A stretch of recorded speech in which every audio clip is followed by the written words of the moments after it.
Morning, everyone. Convene this public hearing of the Government Administration and Elections Committee. Any comments from my co-chair? Co-chair's not here right now, but from any of the ranking members before we begin? Thank you, Representative Dump. Happy Friday, everyone. I'm looking forward to listening to everyone's testimony today. Thank you. All right. So let's get started. I'm here also. There we go. Mr. Any Chairman. remarks from the Senate ranking? Just wanted to let you know I was here and thank you and looking forward to a productive public hearing. Great. And my co-chair will be here very shortly. Terrific. So first up, we have Jacqueline Glick, followed by Mike D'Amico and Secretary of the State, Stephanie Thomas. So Ms. Glick, whenever you're ready, you can come forward and give us your testimony. And when you begin, just make sure that your microphone is on and that you state your name for the record.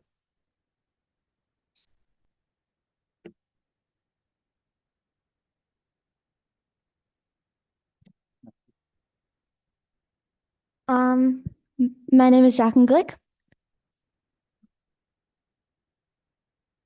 Good morning to the members of the Government Administrations and Elections Committee. My name is Jacqueline Glick, and I am testifying in support of Bill HB 5304. I believe that lollipops should be the state candy of Connecticut. I've been one of the kids trying to make lollipops the state candy of Connecticut for the past 4 years. I was in 3rd grade when I started this project, and now I'm in 6th grade. I think lollipops should be our state candy because they were invented here in Connecticut. In 1908, George Smith invented the lollipop in New Haven, and he named it after his racehorse, Lollipop. Lollipops are one of the most popular candies in the world, and we should claim it. They are part of Connecticut's candy history and should be a symbol of our pride. Did you know that most states have an official state food, dessert, or even full meal? Currently, no states have a state candy. We're one of the few states with no state food of any kind, and what is a better way to join everyone else than with lollipops? Imagine people coming to visit Connecticut to learn more about lollipops and sample some of our history. The designation of an official candy can inspire festivals and events all celebrating the lollipop. Lollipops are a safe, sweet treat that most people can eat. More than a quarter of the U.S. population has allergies. Lollipops are one of the safest treats to eat for people with allergies because they are made with only a few ingredients. I have many friends with food allergies, and they can all enjoy lollipops. Lastly, the lollipop should be the state candy of Connecticut because the lollipop is part of our state heritage. My 5th grade teacher told me, where you live affects how you live because of the place's history. The invention of the lollipop is part of Connecticut's history. We should celebrate this delicious aspect of our heritage. I really hope you vote for Bill HB 5304. My 3rd grade class and I have been working on making lollipops a state candy of Connecticut for the past 4 years. I believe that this is our year and that we finally can achieve our goal. Remember to fill your days with laughter, love, and lollipops. Thank you for your time. Thank you. A compelling case. Are there questions from the committee? Representative Bronco. Thank you, Mr. Chair. And Jacqueline, thank you for coming today for your testimony. And I'll just say, just last week, I happened to be reading to a 3rd grade class, and we were talking about getting involved in the process. And I was using you as an example about getting involved. So I so appreciate you doing this and making this effort, being a part of the process, and I just commend you for doing it. Thank you so much. I guess if we're supposed to ask questions, when are you going to run for state rep? I don't know. Maybe a few years. Well, thanks for coming up today. Thank you. Mr. Chair. Thank you, Representative. Representative McCarthy-Vahey. Thank you, Mr. Chair, and thank you, Jacqueline, for your ongoing effort. The Fairfield delegation has been just so honored to work with you. One of the questions that I have for you is, what about Pez? We know that the governor is a big fan of Pez, and some people would argue that Pez should be our state candy. Why not Pez? So, my 3rd grade teacher, Mrs. Rob, who's speaking today, actually tried to make Pez the state candy of Connecticut 14 years ago, but it died in committee because the state can't endorse a brand. But lollipops were also invented in Connecticut, and they are part of our state pride. Thank you so much. That's wonderful. I give the governor a hard time every time I see him, even though I love Pez too and support them, but we are so thrilled and honored that you're here. And Mrs. Robb, who has been amazing as your teacher, and your families who've been supporting you.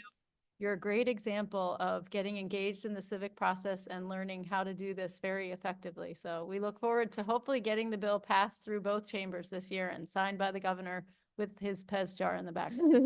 Thank you so much. Thank you, Representative. Are there further questions from the committee? And I apologize, my computer decided just now to do a update restart, so I can't see the Zoom. So if there's a senator or representative on Zoom who has a question. No? Okay, thank you. All right, well, I just had a quick question. Well, first of all, comment. Thank you for your very informative testimony.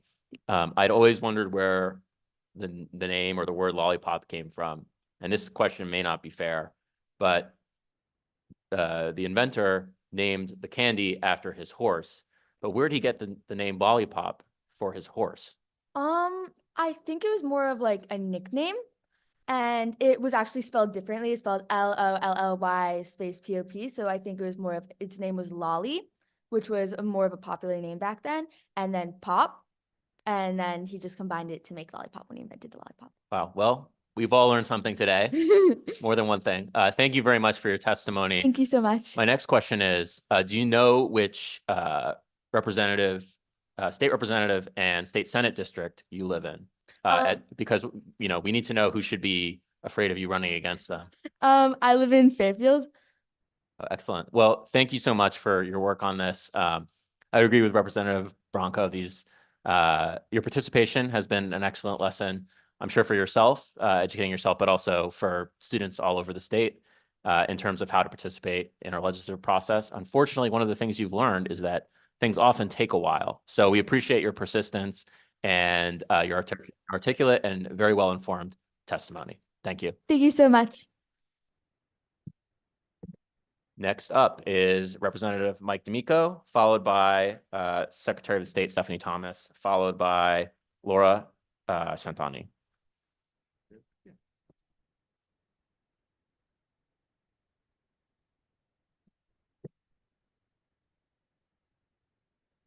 Thank you, Mr. Chair. Good morning. I just wanted to, my name is State Representative Mike D'Amico from the 21st District, Farmington. I am here with two students from the Watkinson School. They are members of the Watkinson Environmental Coalition.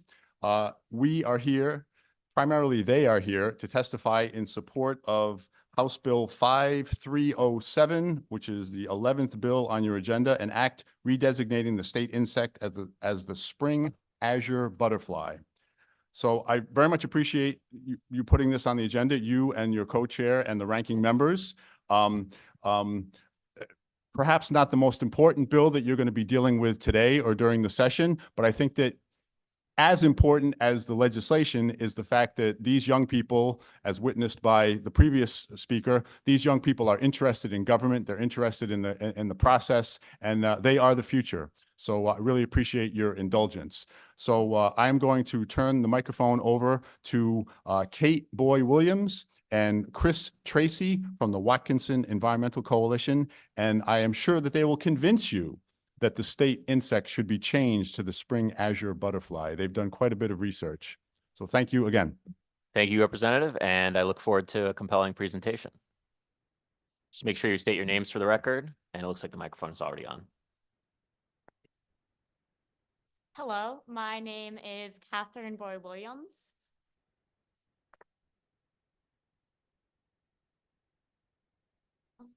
Whenever you're ready, you can begin. Good morning, Senator Flexer, Representative Blumenthal, and members of the GIE committee. My name is Catherine Boy-Williams. I am testifying in support of HB 5307 because the spring azure as a native butterfly better represents our state than the non-native European praying mantis.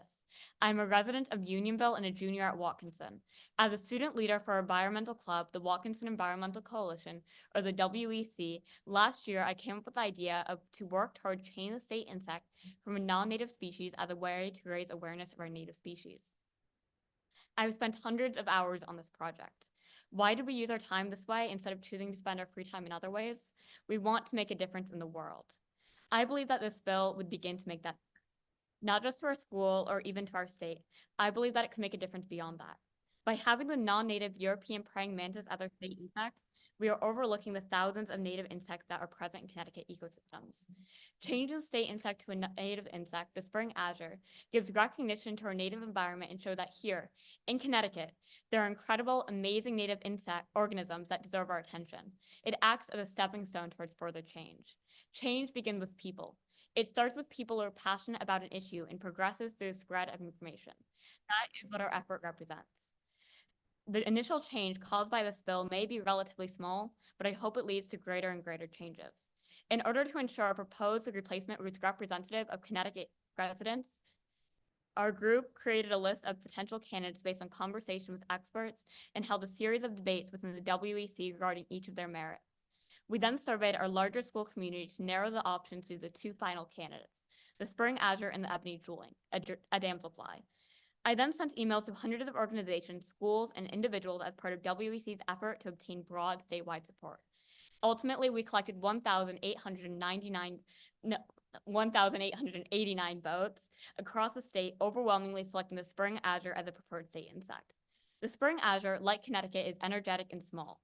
It is one of the first butterflies to emerge in spring, and its azure color is a reminder of the colors of our state flag and many of our state's colleges and universities, including UConn, CCSU, and Yale. In fact, the Connecticut state flag was first described as being made of azure blue silk. The complex, fascinating relationships between the spring azure and other native species all around us cause the spring azure to be an ideal candidate to promote curiosity and understanding of our native environment. For these reasons, I ask that you please vote in favor of HB 507. Thank you for your time and consideration. I'd be happy to answer any questions of the members of the committee might have. Thank you very much for your testimony. Are there questions from the committee? Senator Flexer. Thank you, Mr. Chair. Good morning. It's Catherine, right? Correct. Thank you, Catherine, so much for your testimony and for all of your work and the work of your classmates and bringing this issue before us. So are you, if you don't mind, I'm going to put you on the spot a little bit because as you probably know, we have two proposals before us today. One that you and your fellow students brought to us, and then another set of students have put forward a proposal concerning the Meadowhawk dragonfly. Just out of curiosity, I really appreciated you explaining the research that you all did to come to the conclusion around the spring azure butterfly. Did you come across the dragonfly in your research at all or no? So the Meadowhawk dragonfly, we did not come across it. Our original list of candidates was created by reaching out to entomologists and entomology societies to end up seeing what, based off what we were looking for and to see what their suggestions were. So that was how we originally created our list. We originally had about, I think around 19 different candidates, which we then narrowed it down from. The Meadowhawk dragonfly was not one among that list, but that does not mean that it isn't an amazing insect. And as for that effort, we do end up appreciating that effort. And we think that it's amazing because through that effort, it's still raising awareness of our native environment and our native insects and adding education to that. And we would also be happy if we were to end up being the state butterfly and then the state insect, or if we were to be the state insect and then were to be a separate legislation. Right. And can I ask what grade are you in? I'm in 11th grade. 11th grade. And were all of the students who worked on this high school students? Yes. Okay, great. And if we can't come to consensus on this, could we potentially charge you and your fellow students to sit down with the students from Vernon and look at the dragonfly and the butterfly and maybe do some additional research to determine, maybe you could come together next year and say definitively as a group that you all support the dragonfly or the butterfly? I just think I'm a little concerned that we may not be able to make this determination this year. We would be willing to do that. Okay, great. It is a tough one. It's a tough decision. Yeah. Well, I really am grateful for your time this morning and the work that all of you and your students, your fellow students put into this. And I hope you come back and tell us your opinion about other things too. So thank you. Thank you very much. I don't know if we're finished. Someone else might have a question. And was there another student who wanted to testify, Yeah. Representative? Okay. You can stay, Catherine. I don't know if anyone else has any additional questions. Representative Bronco. Thank you, Mr. Chair. I love how our first testimonies are from young people, and I love that you're getting involved in the process. It's pretty cool. And I commend you on this thorough research that you did to come to this decision. You know, it's not just a, you obviously put a lot of thought into it, so I appreciate that. My question is, I don't know if you noticed, but the praying mantis is on the designs and around the building on the doors and stuff. Would we have to change all the doors? Okay, actually, it's a bit amusing, but that question is one that we ended up thinking about and ended up going for when we were practicing questions. That basically is the exact question that we were practicing at points. So we were ended up thinking, so that would be something for later discussion, but in the meantime, possibilities could be that they could remain as, and we could add additional artwork of the new state insect. And that way it could represent both the history of what we had previously as a state symbol, as well as our changing understanding of our native insects and native environment, and could show how we progressed as a state and our recognition changing. It could also be that, which would be very expensive if we were to change those doors, but technically that is an optional, though that probably is not particularly likely to be done easily. So clearly you've thought of everything, so I appreciate that. So thank you for your testimony. Thanks, Mr. Chair. Thank you, Representative. Are you trying to kill this bill with a fiscal note? Let me just make sure there's no one else who has questions from the committee. It looks like there's no one else.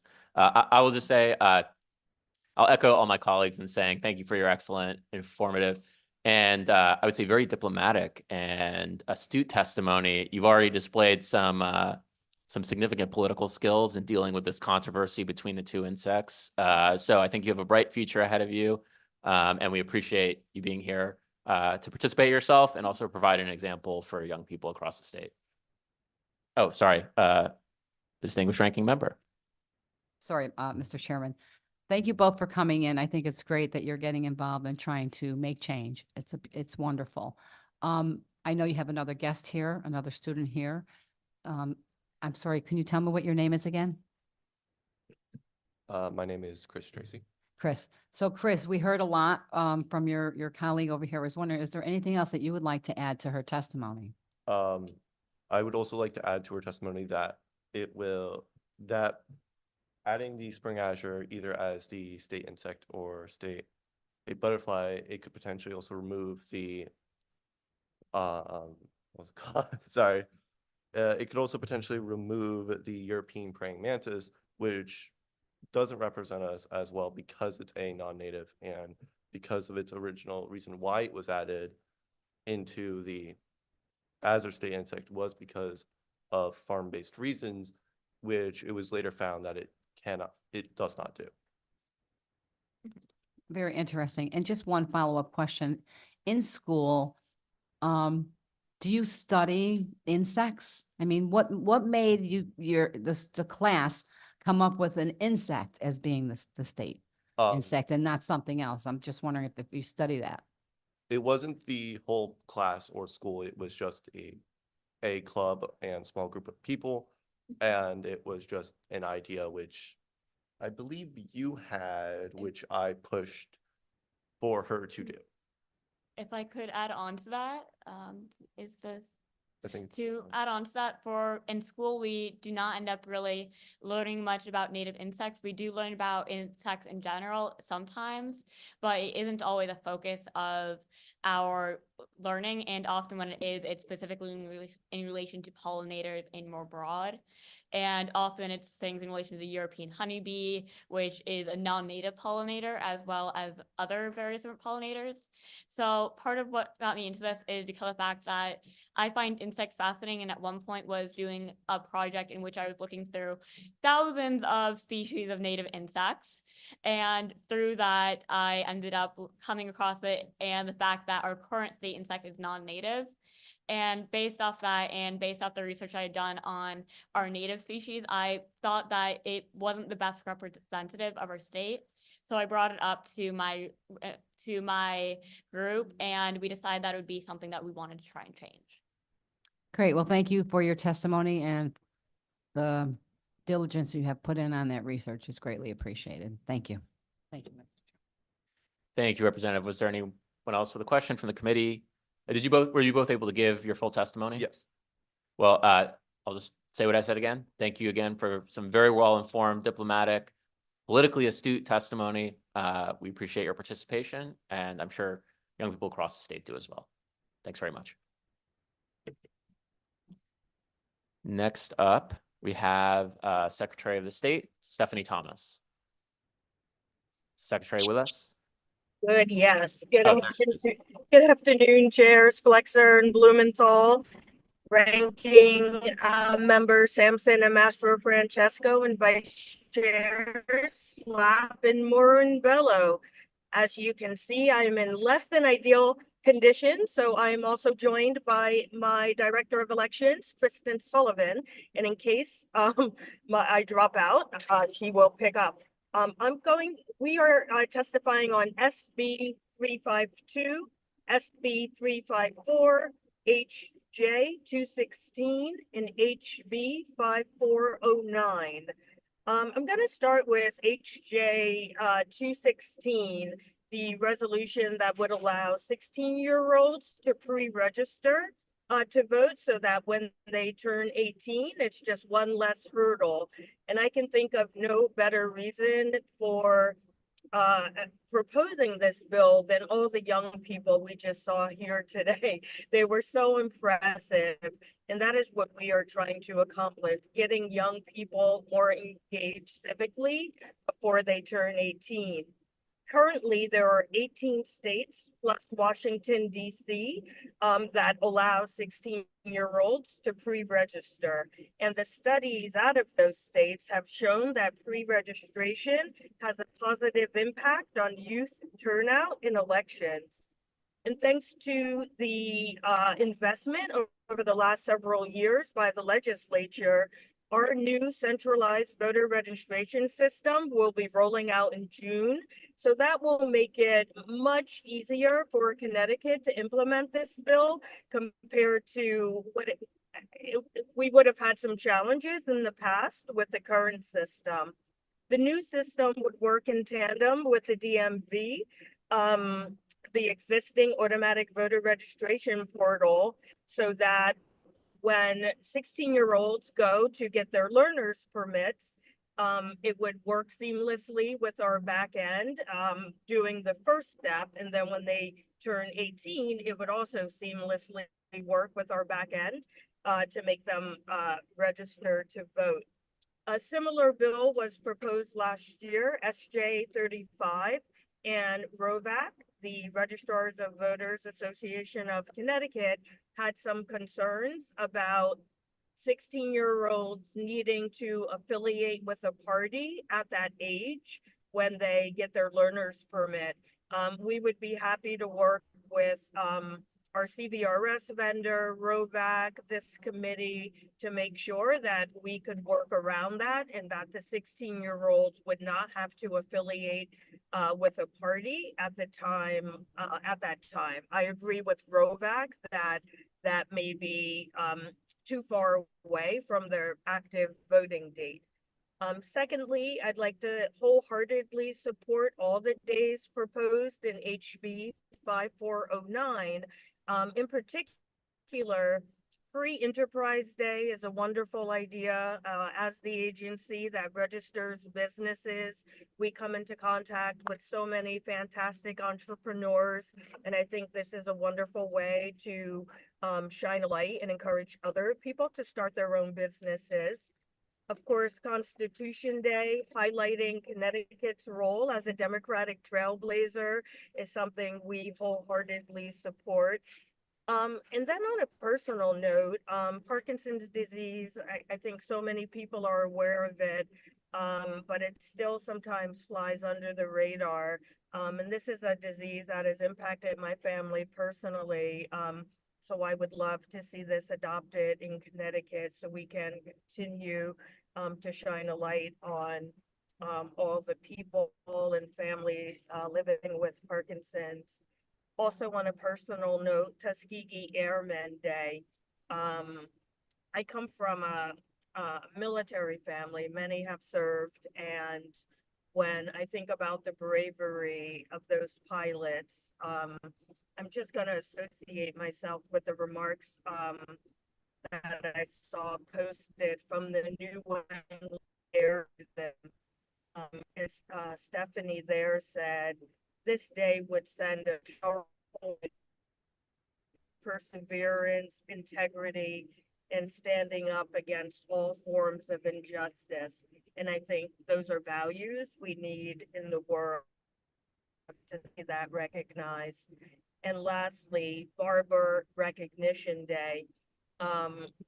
It's interesting. I did a Connect and Cut series last year where I toured barbershops and hair salons, and I got to know that they really serve as community centers for people of all political parties, all ages, every demographic. And people go there to get information about their communities, and these barbers are often hooking their customers up with some of you legislators, letting them know where to go locally to solve their problems.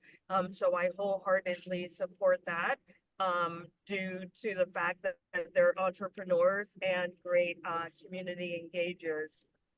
Since my connection is holding, I'll go on. SB 352, which is concerning the recanvass procedure. So when a recount is happening, we do support that bill, but two things problematic.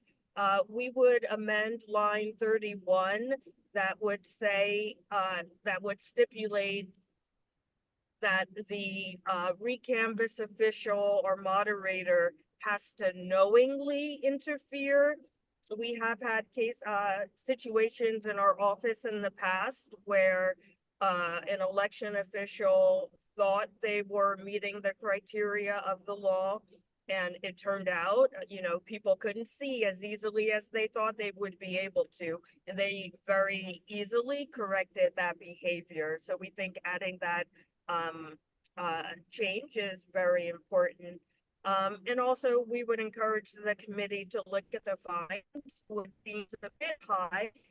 In our submitted written testimony, we provided a couple of other statutes with fines that are like $100 or $25 for your consideration. And lastly, SB 354. Most of this bill falls outside of our purview because Title IX has very little jurisdiction over the minor party nomination process. However, should you choose to move forward with the bill, a couple of things you might find helpful. I do think it's an important bill because it would clarify some of the existing ambiguity in many of these use of the court. So hopefully it would cut down on that. And lastly, we would suggest that you look at changing the language in a Title IX statute, specifically 9-387. That statute designates state parties as the proper authority to rule on these types of disputes. However, local minor parties do not have state rules in the same manner as the major parties. So we recommend that you amend that language to designate a court of law as the proper venue for resolving those disputes. I will stop there, but Kristen and I are happy to answer any questions. And Kristen, I will rely on you heavily because it's hard to hear in the car. Thank you. Thank you, Madam Secretary. Are there questions from the committee? Oh, Senator Marks on Zoom. Hi, Secretary Thomas, always good to see you. So I am going to indulge a little and ask what you think about Senate Bill 356. Although it's not a very exciting bill, an act concerning compensation of Board of Education members, it is a very important bill to me and to those who want to serve on Board of Ed. The Board of Ed is the only board, agency, commission that actually has statutes saying they cannot receive a stipend. We know that more often than not, it's people that have children that might need daycare, and a lot of times it's women. And if we want our Board of Eds to be made up of a very diverse group of people, including economic diversity, then I think this is a very important bill. It came up actually during the Secretary of State's primary when we had talked about to one of your opposition candidates this question. And in New London, Connecticut, it's been on our minds for many years. And so I am now here in a place where I can support it. So although you probably don't have an opinion on it, this is exactly what I wanted to do, was to raise it up a little bit into people's minds. And if you do have an opinion on it, I would love to hear that. Thank you, Thanks. Senator Marks. I don't have the bill in front of me. It's an issue, so I did not read it. So I don't feel educated to speak on it. Personally, it sounds like a wonderful idea. And I will look into the details around it, but thank you for the question. Much appreciated. Thank you. Thank you, Senator Marks. Are there further questions for the Secretary or Attorney Sullivan? Seeing none, thank you both for being with us today. Thank you. Up next, we have Laura Santani, followed by Osvaldo Lugo, followed by Kevin Brown.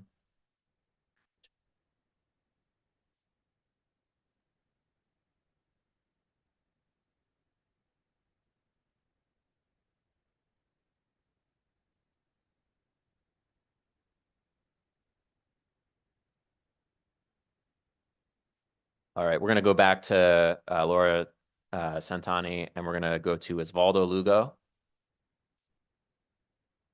Osvaldo is present.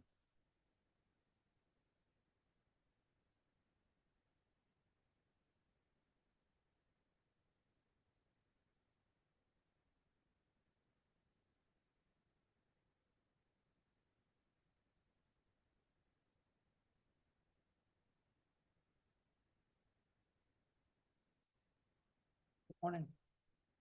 Good morning. Good Mike. morning. To all members of the Government Administration and Election Committee. Good morning, Senator Flexer. Good morning, Representative Blumenthal. Everyone present, good morning. My name is Osvaldo Lugo. I'm also recognized in my community as Obi the Barber. I'm the proud owner of Luke Sharp Barbershop, located in East Hartford, Connecticut. I've been in business since June 1st, 2020. And June 1st is a very important and special day, not only for me, but for Connecticut. In March 8th, ironically, 2020, it was the first case of COVID-19 in Connecticut, the first case registered. And I don't mean to bring a great atmosphere to this meeting this morning by talking about COVID 4 years later, but it has taken us barbers 4 years to really feel like we did a good job. I'm asking for June 1st because our Governor Lamont selected that day as the day that barbers and hairdressers should be able to go back with some new health guidelines and procedures for us to follow. Even though other industries and everything was a little relaxing and opening little by little, if we recall, in May 21st, we were sent back home because we needed, it was needed for us to reassess ourselves on what we're gonna do and how we're gonna do it, because it was a moment of not to go out there and capitalize, but to go out there and really take care of our community. I remember going back to work on June 1st, 2020, and the atmosphere was different. We spoke with each other, clients and hairdressers and barbers spoke with each other with our eyes. We were wearing masks. It was social distancing. It was uncertainty. Some of the barbershops that we knew from our neighborhood growing up didn't make it. Our cornerstones of our communities was shaken down. My clients are not my clients today. I got a whole different set of clients because the pandemic just changed everything for everyone. And June 1st, like I was saying, not only was selected by our leaders as the day that we should go back after reviewing how we was gonna do it. But it was the day that my city of East Hartford and my state of Connecticut gave me the opportunity to operate my own business. Another piece of information and a side note, it happens to be my birthday. So not only it was my birthday, but I got to open my own barbershop during the worst and most scariest moment of our life, at least in this decade, in this lifetime that we could. And for me, it's a proud thing to share because I am hope. I am someone that came to this country, to this state, as a broken person.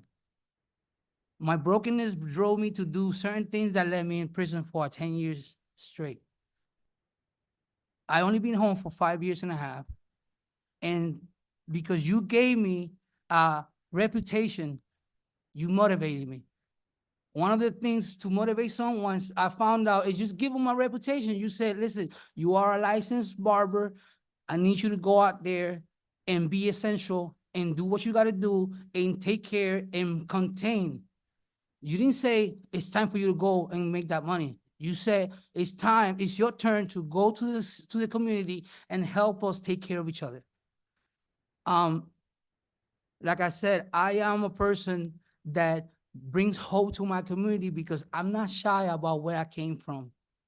In order for me to be a change, to be of change, to be of asset to my community, I gotta really speak about the things that I've been through. And being able to open up my own salon, my own barbershop during the worst moment on June 1st, on my birthday, where I could have said, thank you for giving me all the paperwork to operate, but I'll go the second. It's my birthday today. No, I said diligently, it's my birthday. Let's open up. Let's get people cleaned up. Let's get people back in humankind atmosphere. And basically, I was reading today how ironic today was the first case of COVID detected in Connecticut, and how 4 years later, the barbershop industry is thriving. And I'm blessed. I'm blessed to be in Connecticut. I'm blessed because Connecticut saved my life. When I look back in my life, Connecticut is full of recovery, beautiful recovery. And I have recovered, and I want to be a part of what we're doing a good job. Thank you. Thank you, sir. Are there any questions for the witness? Thank you, sir. I just want to say, I just want to verify, I believe you're testifying regarding section 123 of House Bill 5409, an act designating various days and weeks, and that section designates June 1st, Barber Recognition Day. That's correct? That's correct. Great. I just wanted to make sure that it was linked to your testimony for the record. And thank you for being here today on behalf of all barbers. You know, COVID highlighted this for us, but barbers are an essential link and hub in our social life in an increasingly socially dislocated world. And so in addition to cutting hair, you link us together, and we appreciate that and hope that this legislation will recognize it as well. Thank you very much for your testimony. Thank you. Next up, we have What's that? Laura Santani. Honorable co-chairs, ranking members, and members of the Government Administration and Elections Committee. My name is Laura Santani. I am a student at the University of Connecticut and a co-chair of Alpha Phi Omega's Husky Committee, which leads the fraternity's work to care for UConn's official mascot and along with a local host family. I am joined today by Jonathan the 15th, and I'm happy to read his testimony to the committee. Thank you for this opportunity to provide testimony on behalf of the university in support of House Bill 5304, an act designating the state dog and state candy.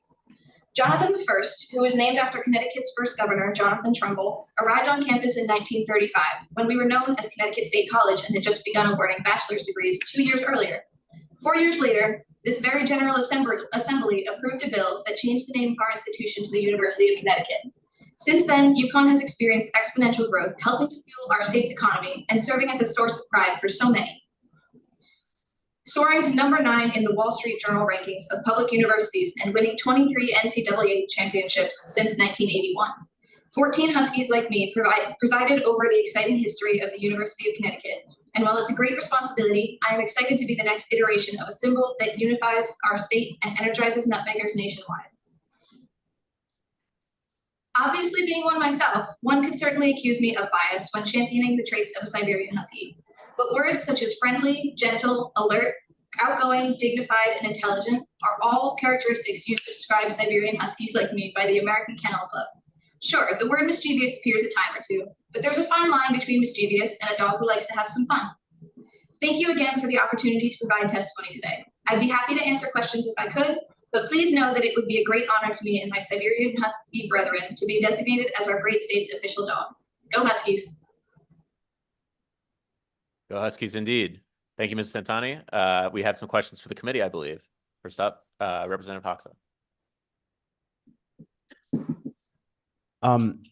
Thank you for that testimony. Do you suppose that Jonathan agrees with everything you just said?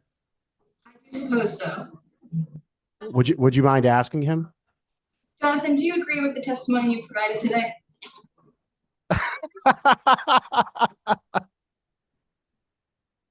Is that a yes or a no? That was a very clear nod to me. Okay. The nod, yes. I'll take your word for it. Thank you. Thank you, Representative. Other questions from the committee? Representative Mastrofrancesco. Thank you. Thank you, Laura, for coming in for testifying. I have to say, all the years I've been on this committee, that is the most creative way to testify and have this absolute adorable Husky in front and center. I mean, I could tell you right now, there's no way my dog would sit still for that long. And I'm sure others can agree. I really just wanted to make a comment. Very creative. I think all our hearts here are melting, certainly when you see any type of a dog, but he's just beautiful. And I appreciate your testimony. Thank you. Thank you. Thank you, Representative. Further questions? Representative McCarthy-Vahey. Thank you very much, Mr. Chair, and thank you so much for your testimony. I don't know if you heard earlier from the Lollipop Guild, and I am wondering if we can connect the two of you so that we can make sure that this bill has maximum chance of success. Sure, we could. Well, I'll reach out to get in touch. Thank you so much. Of course, thanks for having us. Thank you, Representative. More questions from the committee? Senator Flexer. Thank you, Mr. Chair. Good morning, Laura and Jonathan. Thank you so much for your testimony this morning. It's my understanding that Jonathan has been on the job for just a couple of weeks now. Is that right? He's been in training for most of this year and now is officially Jonathan the 15th. Is that accurate? Yeah, Jonathan the 15th was actually just transitioned to our official mascot on March 3rd, so less than a week ago. He got this beautiful collar that he's wearing was passed from his brother, Jonathan the 14th, to him.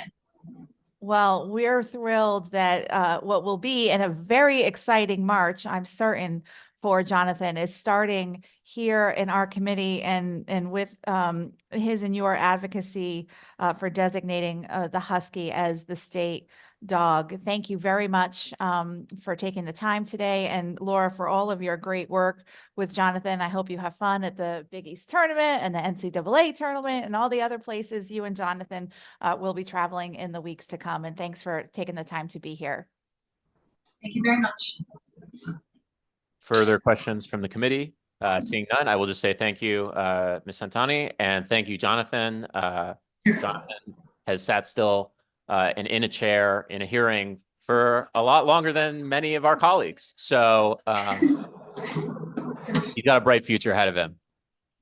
Oh, I think we have perhaps another question from the committee. I'm sorry, I missed that.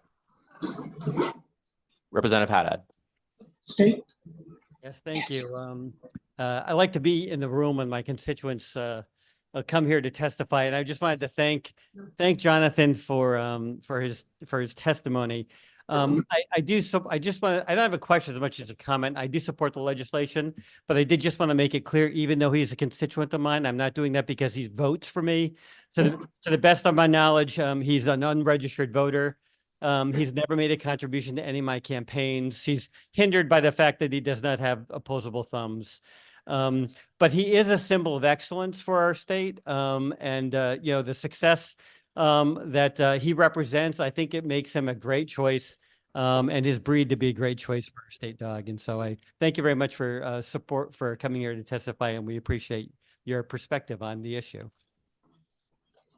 Thank you, Representative, for making all of that clear. And I'm not sure, is Jonathan yet 18 in dog years? No, Jonathan is 10 months old.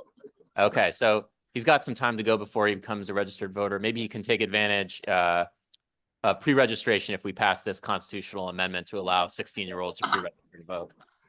There you go. Absolutely. Thank you very much, Ms. Santani and Jonathan. We appreciate your testimony and your representation of our flagship university. Next up, we have Kevin Brown, Representative Kevin Brown, followed by Jessica Lafredo, followed by Senator Matthew Lesser. Good morning. This is going to be tough. I thought it was bad when the students went first, but to follow Jonathan the Husky, I don't know that I'm going to be able to compete with that, but we'll try.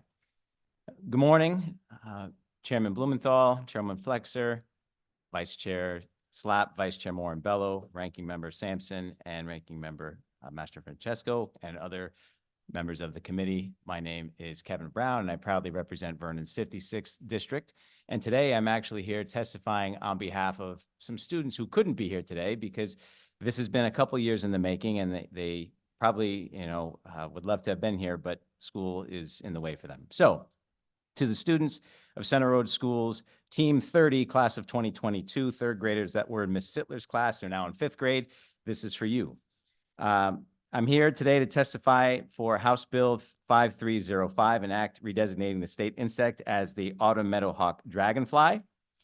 In 1977, then Governor Ella Grasso traveled to Center Road School via helicopter, so I'm told, and landed in the field next to it to sign the bill designating the praying mantis as Connecticut's official state insect. The students at the time, the school and the town of Vernon were proud to have been the impetus behind that designation. However, that current state insect is not a native species and is known to eat some of our pollinating insects such as bumblebees. In the spring of 2022, as I mentioned, under the guidance of their teachers and the staff from the Belding Wildlife Management Center in Vernon, this group of third graders from the same school conducted experiential research and concluded that the praying mantis was no longer a good choice for our state insect. With this newfound information, these students proposed that the autumn meadowhawk is a better and more beneficial choice. The autumn meadowhawk is a type of dragonfly. It eats mosquitoes and other small bugs that are known to bite and carry disease. Their larvae can be an indicator of water quality, and their flying ability has been studied by the aerospace industry to help improve the flight of aircraft. Moreover, the students found through their research that the autumn meadowhawk's habitat is threatened around the world and that pollution has been having a negative effect on their survival. By naming it as our state's official insect, it would in fact be helping to preserve their very existence. Official designations aside, these students have learned several valuable skills that they'll use throughout their lives. Not only have they learned how to conduct research, find facts, and write persuasively, but they've also learned the importance of their civic participation, to which the high school civics teacher in me couldn't be more proud. By identifying a community problem, researching potential solutions, and advocating for change at the state government level, these students are participating in their democracy before they've even advanced past elementary school. So I recognize that There's another student group here today to testify on behalf of another state insect. However, I would propose that perhaps the committee could consider amending the legislation to, award both of these student groups for their research and their civic participation, because as 9 other states have done, we could potentially name one the state butterfly and the other the state insect. So just throwing the idea out there. But at this point, I thank you for your time and attention to a matter which may seem trivial to some, but to these student groups, this really is the important fruits of their labor. And I'm happy to answer any questions you may have. Thank you. Thank you, Representative. Are there questions from the committee? Senator Flexer. Thank you, Mr. Chair. Good morning, Representative Brown. Thank you for your testimony, and thank you to the students in Vernon who did this great research and brought this issue to your attention and then our attention. It seems to me that you are perhaps uniquely qualified, both as a state representative and a teacher, to be the leader of convening a group to mediate the differences here and figuring out what might be the best path forward. Is that a charge you would welcome? That is absolutely something I would welcome. Okay, great. Well, I appreciate that very much, and really impressed both with the students from Farmington and the students from Vernon. I know there's a little bit of an age difference between the two groups of students we're potentially bringing together to look at these issues. But I do want to say to your students and to the students from Farmington that I personally, as I'm sure you probably agree, think there's no more important voices we can listen to in this building than the voices that come from young people. So just really grateful for your engagement and their engagement and building this connection. And as I said to the students from Farmington, I hope that these now 5th graders from Vernon, and if they've got opinions on other things, I hope you bring them back and make sure their voices are heard loud and clear on those issues as well. I'm sure they do. Thank you. Thank you, Senator. Further questions from the committee? Seeing none, I'll say thank you not only for your service in the legislature with us, but also for your service to the public in teaching our youth. We appreciate it, and we appreciate you being here today. Thank you, Representative. Next up, we have Jessica LaFredo, followed by Senator Matt Lesser, followed by Jane Seymour. Ms. LaFredo, do we have you available? Yes, good morning. All right, terrific. We can hear you loud and clear, and whenever you're ready, you can begin your testimony. Thank you so much. Good morning, distinguished chairs, Senator Flexer, Representative Blumenthal, Vice Chair Senator Slott, and Representative Morin-Bello, and ranking members Senator Sampson and Representative Mastro-Francesco, and also all of the members of the Committee on Government Administration and Elections. My name is Jessica LaFredo. I live in Rocky Hill. However, today I am here as a member of the board of directors for the Epilepsy Foundation located in Middletown, Connecticut. I'm also a parent of a child with epilepsy. And you're probably wondering why the Epilepsy Foundation would be reaching out to you today regarding Raise Bill 5409. Today, I'm here to actually respectfully ask that you amend this bill 5409 to include a new designation in the state of Connecticut, which would be to add November as Epilepsy Awareness Month. I'd like to give you some background as to why this is important to us. The Epilepsy Foundation of Connecticut, known as EFCT, is a nonprofit affiliate of the Epilepsy Foundation of America. Founded in 1982 as the Epilepsy Support Group of Greater Hartford, it's grown and developed into the leading foundation in the state of Connecticut for families and individuals living with epilepsy. Over the years and through every stage of its organizational development, EFCT has remained committed to its mission of ensuring that people with seizures are able to participate in all life experiences in preventing, controlling, and curing epilepsy through services, education, advocacy, and research. Did you know that 1 in 26 people will develop epilepsy in their lifetime? Seizures can take many forms. And would you know what to do if you saw someone experiencing a seizure? Did you know that you can take a first aid class through our foundation? I ask these questions because we believe our mission is to spread more awareness in Connecticut to support, teach, and advocate about seizures. And what better way to do this than through a month dedicated specifically to epilepsy? You may find it interesting to know that the Epilepsy Foundation of America has celebrated November as National Epilepsy Awareness Month since 1969. And in 2003, Congress passed a formal resolution declaring November as National Epilepsy Awareness Month as well. I hope that you will consider adding the month of November as Epilepsy Awareness Month permanently in Connecticut. I thank you for your time and consideration on this request to bring more awareness of seizures and the different types of epilepsy Connecticut residents live with every day. And I'd just like to send a special thank you to Senator Lesser for encouraging me to come forward and speak with you today. I'm more than happy to answer any questions that you might have. Thank you very much for your testimony. Are there questions from the committee? See on Zoom. Seeing none, thank you very much for being with us today, contributing your testimony on this important issue, and also all of your work you do for those with epilepsy every day. Thank you so much. Next up is Senator Matt Lesser, followed by Jane Seymour, followed by Representative Kate Farrar. Is Senator Lesser with us? I do not see him on Zoom either. So next up, we'll have Jane Seymour.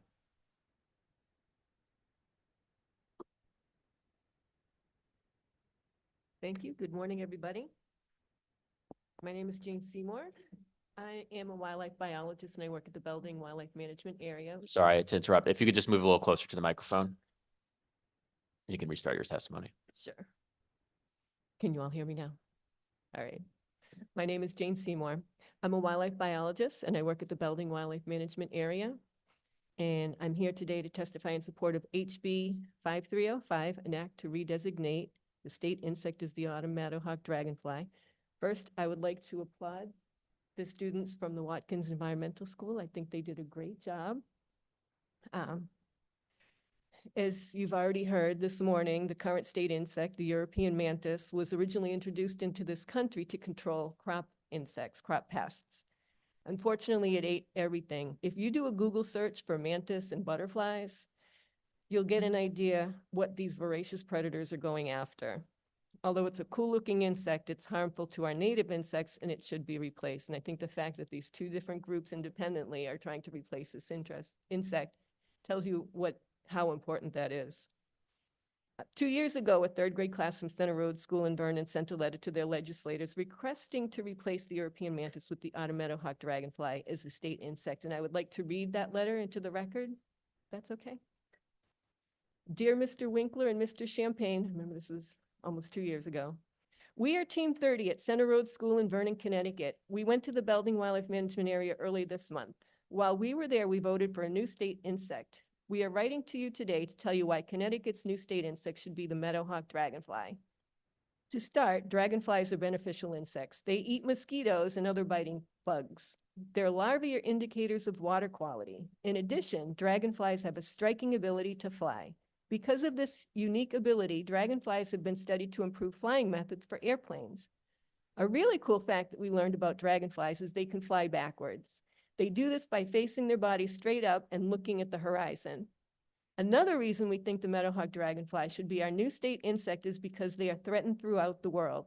While at Belding, we learned about habitats. After researching, we discovered that there is a threat to their habitat and they are negatively affected by pollution.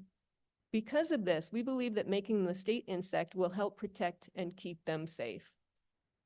In conclusion, the meadowhawk dragonfly should be our new state insect because we need to do our part in protecting them. The meadowhawk dragonfly is an interesting and beautiful creature that has been on this planet for more than 300 million years. That's more than the dinosaurs. We hope that you have learned as much as we have about the meadowhawk dragonfly, and you can now agree that it should be our new state insect. With gratitude and excitement, Team 30. Signed by the students. And I was told that they would be watching. And if you haven't seen the autumn meadowhawk dragonfly, I'd just like to, or do you want a picture of it? Thank you, Ms. Seymour. And we appreciate you not bringing any live meadowhawk dragonflies. Oh, but they would be. I know Representative Massa Francesco does especially. Are there any questions from the committee? Could I finish my testimony? Oh yeah, did the 3 minutes pass yet? I haven't heard any beeping. No, okay, sorry. You still have some time. Go ahead. All right, well, here's another reason to designate the dragonfly. As the students mentioned, dragonflies have been studied to improve flight methods for aircraft. Note the similarity in the structure between dragonflies and helicopters. As you know, Connecticut is home to Sikorsky Aircraft, which makes helicopters. And in fact, Sikorsky used the Dragonfly as a model for one of its helicopters. But as we know, there is also a bill to designate the spring azure. I applaud both of these groups for their attempts to replace a harmful insect with a native one. These kids are doing a wonderful thing. So we don't want to let either one of these groups down. Other states have both a state insect and a state butterfly. And wouldn't it be great to give recognition to both schools and to both insects with each of its impressive qualities? So let's have a state insect replacing the destructive mantis and a state butterfly. And I did hear that beeping, so thank you.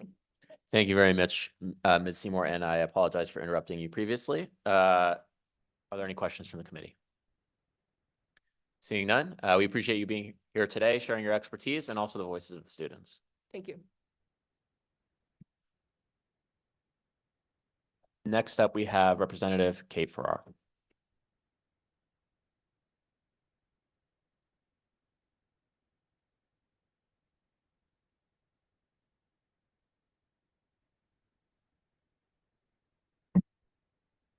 Hi, everyone. Thank you to the chairs, the vice chairs, the ranking members. I'm State Representative Kate Farrar. I'm thrilled to be here with you all today in support of House Bill 5408.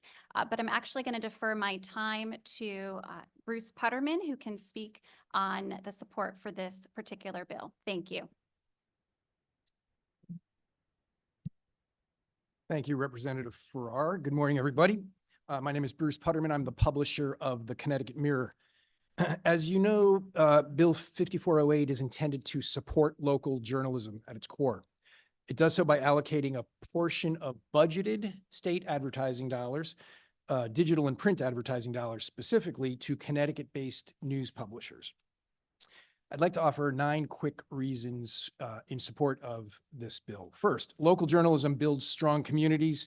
It informs residents about what's happening in the state, and it engages them in democracy. But number 2, local journalism, as you all know, is struggling across the country and here in Connecticut.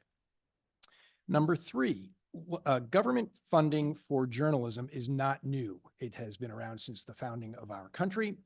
It continues to this day. The state of Connecticut currently spends millions of dollars every year on advertising, which ultimately supports media companies. But number 4, state advertising spending in Connecticut is skewed heavily toward out-of-state for-profit companies.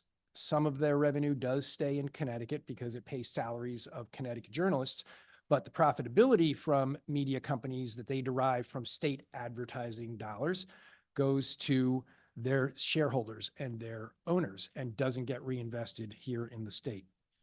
Number 5, 5408 is revenue neutral. It simply directs a portion of state digital and print advertising dollars to local news publishers in Connecticut to support local journalism here in Connecticut. Number 6, several dozen Connecticut print and digital news publishers would be eligible for funding through this bill, including the Connecticut Mirror, Connecticut News Junkie, Connecticut Public, WSHU, the New Haven Independent, Nancy on Norwalk, the Republican American of Waterbury, but also ethnic and community newspapers like Inquiring News or Identidad Latina, and several dozen hyper-local print and digital news organizations that serve individual towns or a cluster of towns throughout the state would also benefit from 5408. Next, a similar bill has been successfully adopted by New York City and Chicago. They've overcome objections related to the effectiveness of the advertising, recognizing that there are benefits that outweigh whatever concerns there might be about advertising or loss of advertising effectiveness. The concern about the bill diluting the effectiveness of state advertising dollars, I believe, is wrong. I would argue just the opposite, in fact, which is that allocating the bulk of state print and digital advertising dollars to news organizations with paywalls actually impedes the state's ability to reach people who can't afford or may not choose to pay for subscriptions, but who still need to be engaged in democracy. Thank you. Thank you very much, Representative Farrar and Mr. Putterman. Are there questions from the committee? Representative Morambello. Hi, Bruce. Thank you for being here today. Appreciate your testimony. Just a quick question. What would the criteria look like to be eligible for this? And how many news organizations do you think would be eligible under this bill? So at the broadest level, the key criterion is an in-state owned, and meaning that if you're a subsidiary, if you're like a locally or a state-owned LLC that's a subsidiary of a larger corporate entity, of which many of our daily newspapers are, in fact, they would not be eligible. So the bill excludes those out-of-state ownership groups specifically from this bill. In terms of the number of publishers that would be eligible, we don't know exactly, to tell you the truth. It's a very, as you know, a very fluid, dynamic kind of business media landscape at this point, but we suspect it's probably roughly 36 different organizations, news organizations throughout the state. Could I also answer that question for you, Representative? Of course. I think I would just add that in the bill, the way it is written, our Department of Administrative Services would be responsible for implementing some of those next steps related to the criteria beyond what is noted in the bill about in-state ownership. And looking to what's been done in New York and Chicago, there has been reference in the bill we put together this year to the ability for DAS to coordinate with a volunteer entity, third-party entity, to help in the implementation. And that's because in those cities of New York and Chicago, particularly educational institutions have worked with the city to help work through the criteria and help make clear in the implementation which publications would be eligible for the funding or not. And once again, the way the bill is written, it is indicating at least 50% of the funding that we're already spending on state advertising, but obviously that leaves the other 50% still allowable for any publications that we might have in the state. Thank you. I appreciate that answer. And also to note is in that bill, there are some carve-outs for some industries too. So do you want to speak to that? Sure. The purpose of the carve-outs is a recognition of the fact that some state of Connecticut advertising is directed out of state, specifically tourism, economic development. And so we don't pretend that we are going to be more effective at reaching, potential businesses relocating here from the West Coast, for example. So those carve-outs make sense to us. Thank you. Further questions from the committee? I had just one quick question, which is, as I understand it, this bill deals only with dollars that are already being paid by the state to media companies already. Is that correct? That's correct. Each budgeted year, each budget, it would only, it would just be an allocation of state budgeted funds, no incremental dollars at all. Okay, so it would just be directing money that's already being spent in advertising in media organizations by the state to make sure that a certain portion of it goes to locally owned institutions. Correct. Great. Any other questions from the committee? Thank you very much to both of you for being here with us today. And thank you especially to Representative Farrar and Representative Morambello for their work on this bill. Local journalism is obviously essential to us doing our job correctly. And so we hope to encourage the success of local journalism here in the state of Connecticut. Thank you very much. Thank you for your support for journalism. Thank you all. Next up, we have Representative Joe Paletta, followed by Stacy Zimmerman.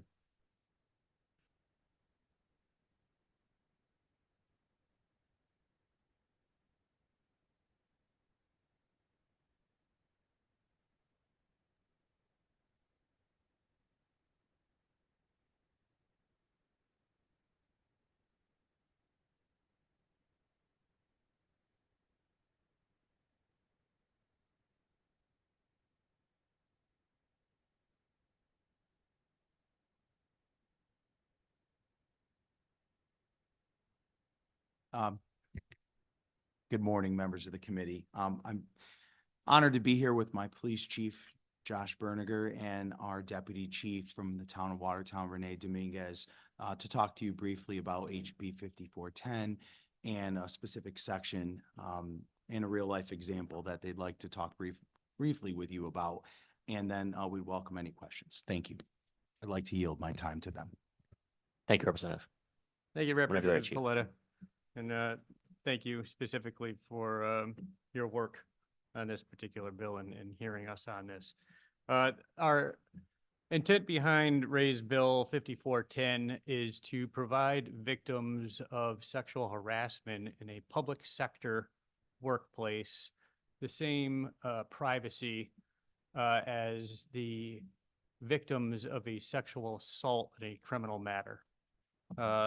As you know, public sector workplaces are subject to Freedom of Information requests, and all records that get made, created, and held by a public sector employer are subject to dissemination through Freedom of Information. That would include internal affairs investigations that are conducted as a result of a sexual harassment complaint. And it would be, we feel inappropriate for those internal affairs investigations and other records of sexual harassment complaints to have the identity of those victims and of witnesses who help support those victims to be publicly identified in those reports when requested through Freedom of Information requests. To that extent, I'd like to pass the microphone over to Deputy Chief Dominguez, who can put the text here into context, given a situation that happened in our own department.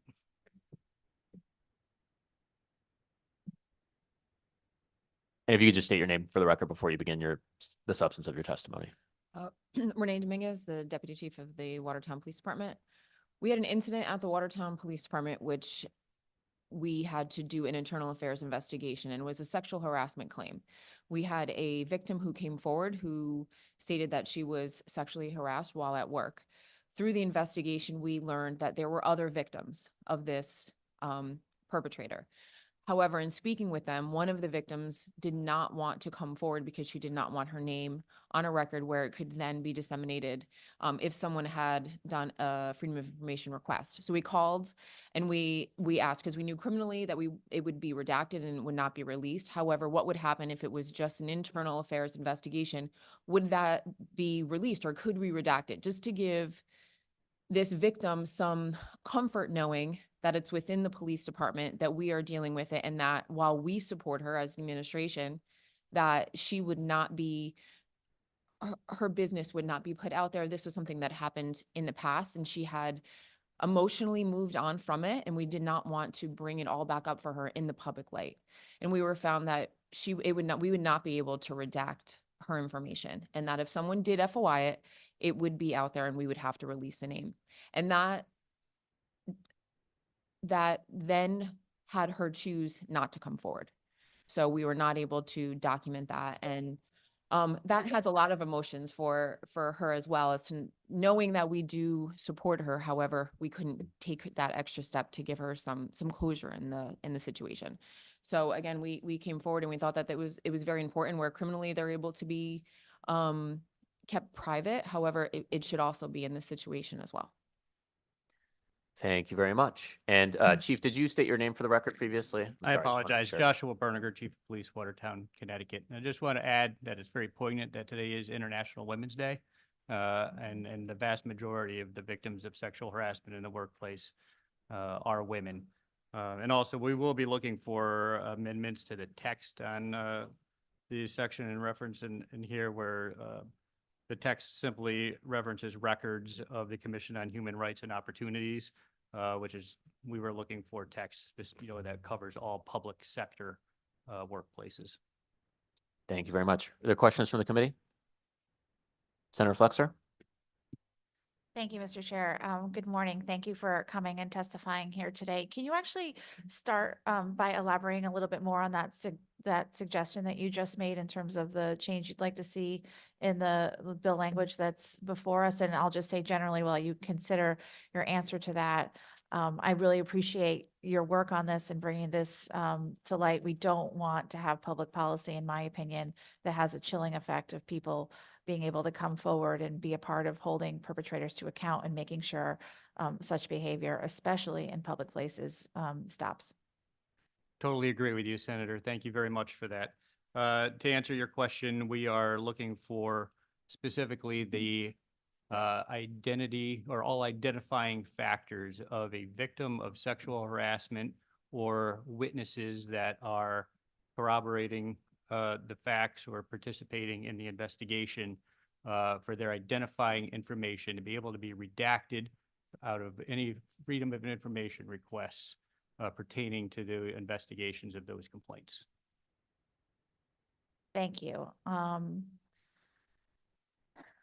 I guess the other thing I'd like to ask you is, we have a lot of conversation in this committee about our freedom of information laws, and, broadly, I think our freedom of information laws are really important to making sure that the public knows what anyone in public service, no matter the sector, what we're doing with public resources, and frankly, holding public officials, especially like us, accountable for decisions that are made, and how governmental processes are supposed to work and how they're carried out. But we get a lot of pushback sometimes when we consider reasonable changes like the one that you're proposing, particularly from our friends in the media, who I would posit this is one of the few issues where their ability to be unbiased is a little questionable from time to time. So I guess I'm going to put you on the spot a little bit and ask you how we, in advocating for this legislation, could push back on any notion that the public would have a right to these records if there is a serial sexual harasser, or just a sexual harassing person who's in your employ, or who is frequently around your department, and those folks might think they have a right to publicly disclose that kind of behavior that was happening. What would be your argument against that?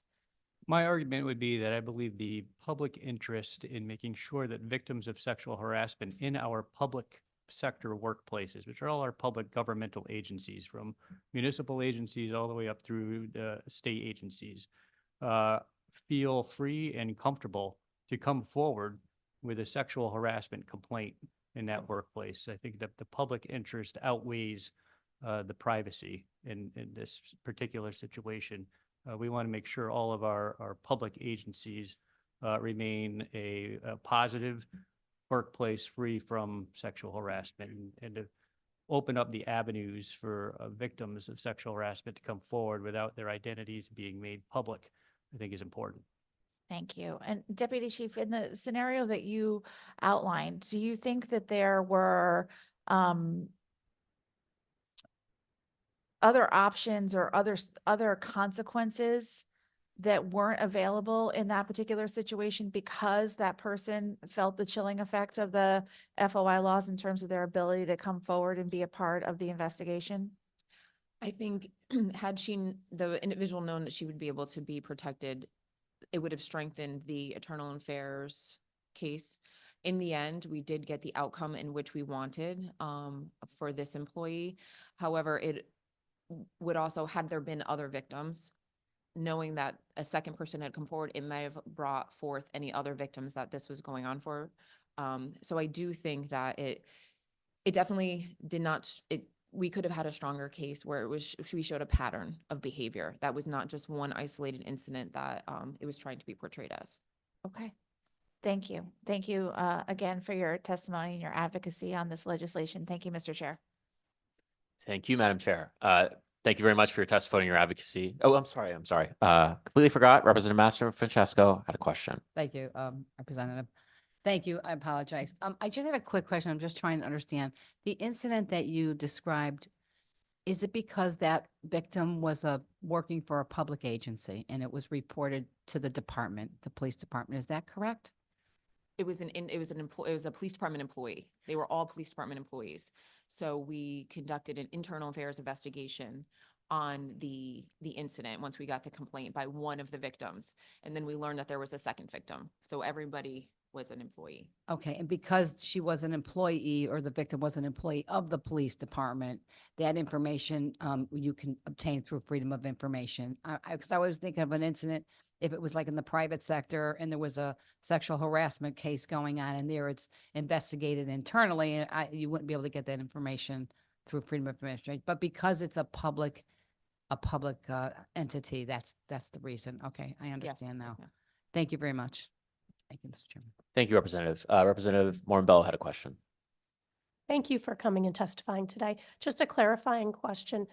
This legislation would still allow freedom of information, through freedom of information to obtain the internal investigation report. It would just redact the identifying information of the victims. There still would be available to the public this report, and people would know that there was an investigation into a sexual harassment claim. Exactly, yes. Thank you. Thank you very much, Representative. Representative Bronco. Thank you, Mr. Chair. Thank you, Chief and Deputy Chief, for coming, and Chief, former esteemed member of the Naugatuck Police Department. So thanks for coming here. And just a quick question to clarify. In the event of a sexual harassment complaint, an investigation externally, those victims would be protected from FOIA. It's just internally, they're not. Is that correct? Can you repeat that one more time? So if you're investigating a case of a sexual harassment, that victim is protected from FOIA. However, as an internal case, No. So the only victims that are protected from their identity being disclosed through FOIA are victims of criminal sexual assault. When it comes to a workplace sexual harassment claim, the records that are created within a public sector workplace are subject to FOIA dissemination, and their identities would not be able to be redacted. So we're looking for a specific carve out a specific exemption within the FOI law that would allow the identities of the victims of sexual harassment in a public sector workplace and witnesses to that harassment to be able to be redacted and exempt from disclosure. okay, I see. Thank you. Thank you, Mr. Chair.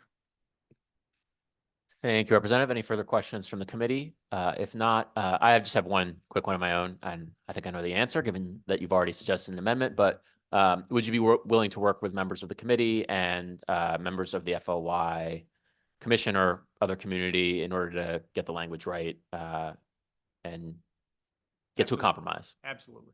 All right. Thank you very much for being with us, for sharing this story and your testimony. We appreciate it. Thank you for your time. Next up, I apologize to Stacy Zimmerman. We were having some technical difficulties with Senator Lesser earlier. So we're going to have him testify now via Zoom, followed by Stacy Zimmerman, followed by Peter Lewandowski.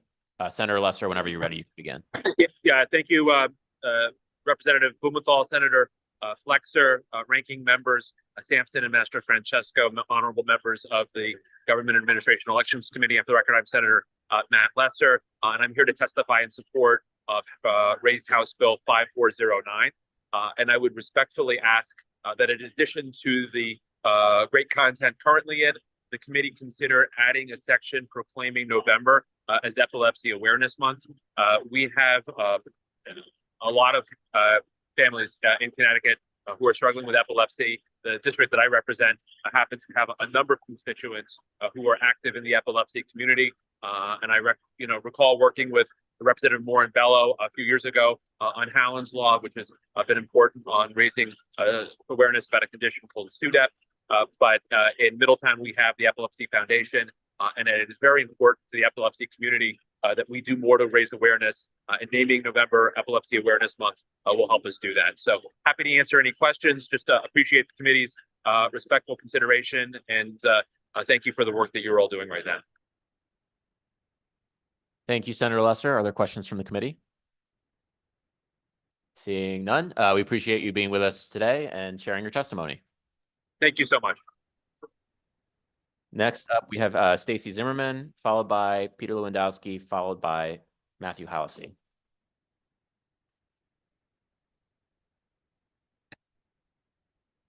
Good afternoon, Representative Blumenthal and Senator Flexer. Thank you for the opportunity to testify before the committee this afternoon. My name is Stacy Zimmerman. I'm with the Service Employees International Union, Connecticut State Council. We are here to testify on House Resolution number 217, a resolution ratifying the U.S. Constitution to include the provision that we can regulate child labor. This was first proposed in about 1924. Well, it was proposed before that, but actually got out of Congress in about 1924. SEIU has 70,000 members in both the public and private sector, so we take child labor pretty seriously. When I was in college in the mid-1990s, I saw a documentary that said the reason soccer balls were sewn by children was because their fingers were nimbler than adults. And the coal mining outfits of the children you saw, you know, they had cute little helmets. They were adorable and they could fit in small little crevices that adults could not fit in. And people have now said that children can fill the shortage of low-wage workers and unskilled workers and be educated by the School of Hard Knocks. And can you just imagine the boon for industry if the children were allowed to work again and probably paid a little less wage? But seriously, this is the argument for child labor we've heard throughout the decades. From the passage of this resolution in 1924 till now, states are looking to move to child labor once again, sadly, including our fine state of Connecticut. So last week I took my nieces to Annie, and I was surprised how a play that is based on the Depression and that old was still relevant today, and that I had to explain to a 4-year-old and a 6-year-old what child labor was, and that's why the kids wanted to get out of the nursing home, the orphanage. What I didn't remember from that play when I saw it when I was about their age was where they talked about the sweatshop in the basement where they had the sewing machines. That image stuck with me, and it's so fitting that we're having this discussion today. So in 1925, this state took the horrible move of not only just ignoring the amendment, but voting it down. You guys have the opportunity now to change that, to be more enlightened than your predecessors, and really make this state an example as we look at these things throughout the nation. So we hope you can vote affirmatively out of committee and move this through the rest of the state legislature and send it up to Congress and let them know that Connecticut stands firm against child labor. Doesn't cost us anything. Probably the first bill I've testified this year that doesn't cost us anything. So let's just do this. Let's do the right thing. Let's get it out of the way. Thank you so much for your time. Thank you very much, Stacy. Are there questions from the committee? Representative McCarthy-Vahey. Thank you so much for being here with us today and for testifying on this. I love the Annie reference, and It's a Hard Knock Life is going to be going through my head all day. But I'm wondering, some people have said, why now for this? I have ideas of my own about why this is so important now. And boy, we have some folks walking in as if on cue. But if you can speak to that, because this has been outstanding for so many years, what makes this more relevant today in 2024? Well, I was on the phone yesterday with a colleague from Florida. In Florida, they've introduced language to lower the age that folks can go to work. So why now? I think that speaks to it. And Florida's not the only state. I don't have the list of them in front of me, but I could get them to you if you feel it's relevant to your debate. But honestly, it's just the right thing to do. I mean, we should be a country that says no to child labor. Probably somewhere in our founding documents.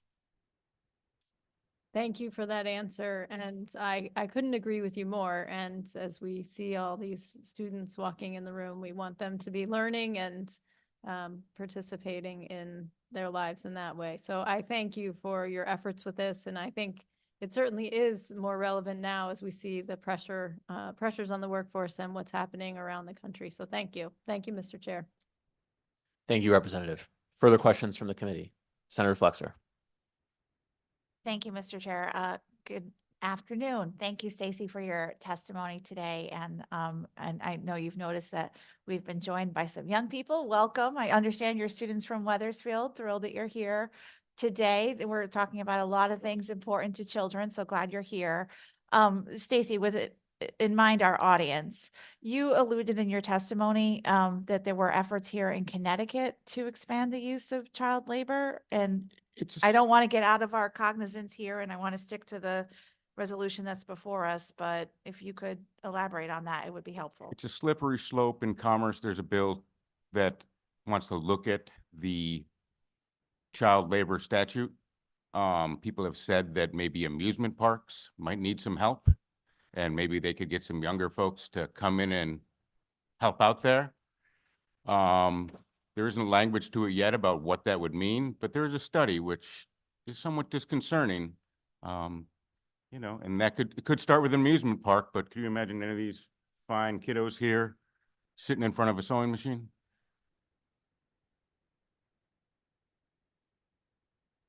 It's, you know. I appreciate that response. And I thank you for your advocacy and your testimony here on this resolution. Thank you. Thank you. Thank you, Senator. Further questions from the committee? I had a couple brief ones just clarifying about what we're doing with this resolution. This resolution was initially sent to the states, I believe you said in 1924.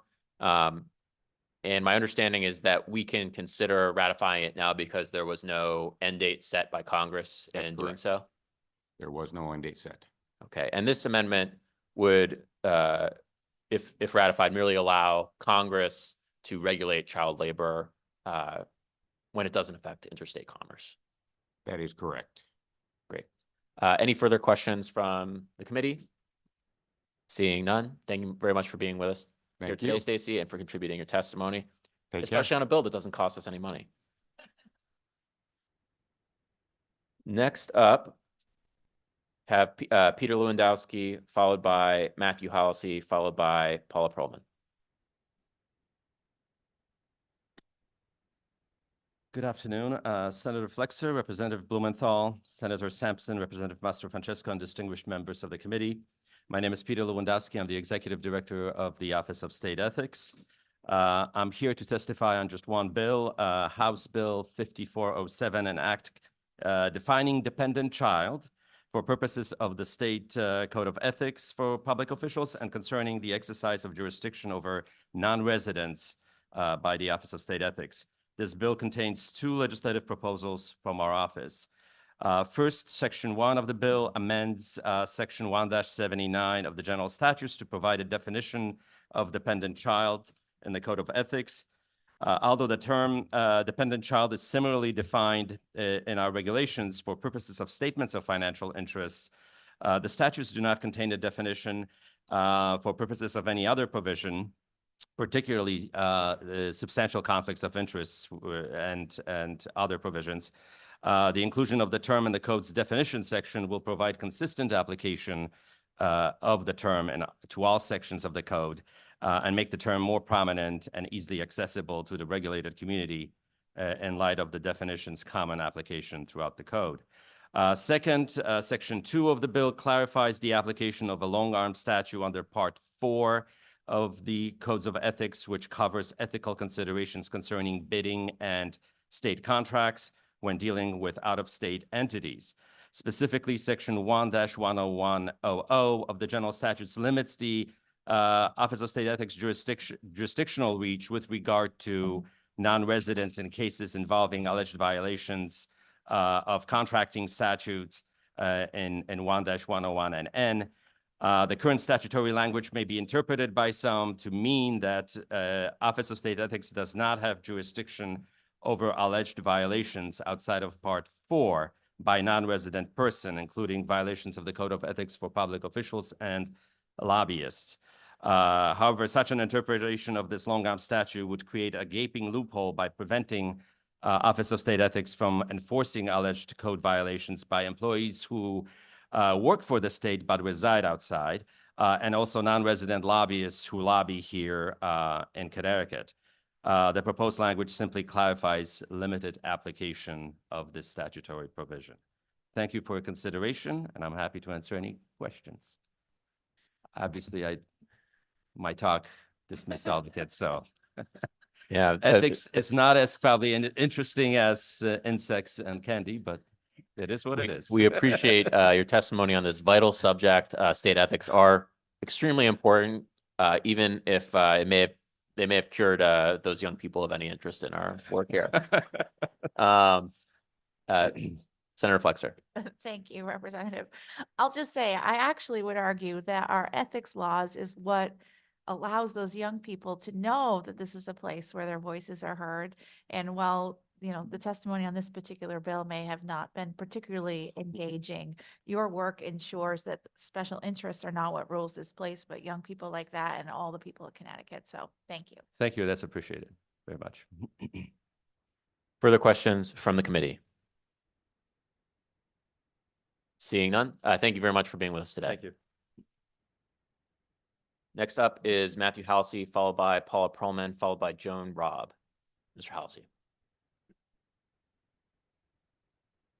Thank you, Mr. Chairman.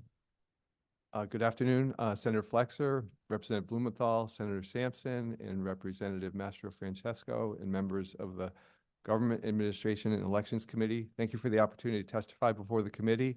My name is Matthew Halsey. I live in Glastonbury, Connecticut, and I am testifying in my personal capacity and not on behalf of any client or organization. I've also filed written testimony with the committee. I am testifying in support of House Bill 5409, an act designating various days and weeks, and I respectfully request that the committee approve the bill. Thank you for raising the bill and including amendments to two of the ceremonial days established last year, Free Enterprise Day and Constitution Day. The changes in Section 1 of the bill are mostly for clarity and accuracy. I believe they would help improve the new law. The proposed changes to Free Enterprise Day would clarify and more accurately reflect the character and contributions of entrepreneurs. The bill highlights the innovative spirit of persons who have the vision, courage, and willingness to undertake, manage, and assume personal risk in a new business venture in order to help create jobs and wealth for others. The proposed changes to Constitution Day would recognize Connecticut's Constitution and its role in leadership and fundamental governing principles. Connecticut has a long history in support of the Constitution, and the state is, after all, known as the Constitution State. As a colony, Connecticut wrote and adopted the Fundamental Orders, which is considered the first written constitution of a democratic government. Thank you for your consideration, and I would be happy to answer any questions you might have. Thank you very much for your testimony. Are there questions from the committee? Seeing none, appreciate you being here with us today. Thank you. Next up is Paula Perlman, followed by Joan Robb, followed by Stephanie Abrams.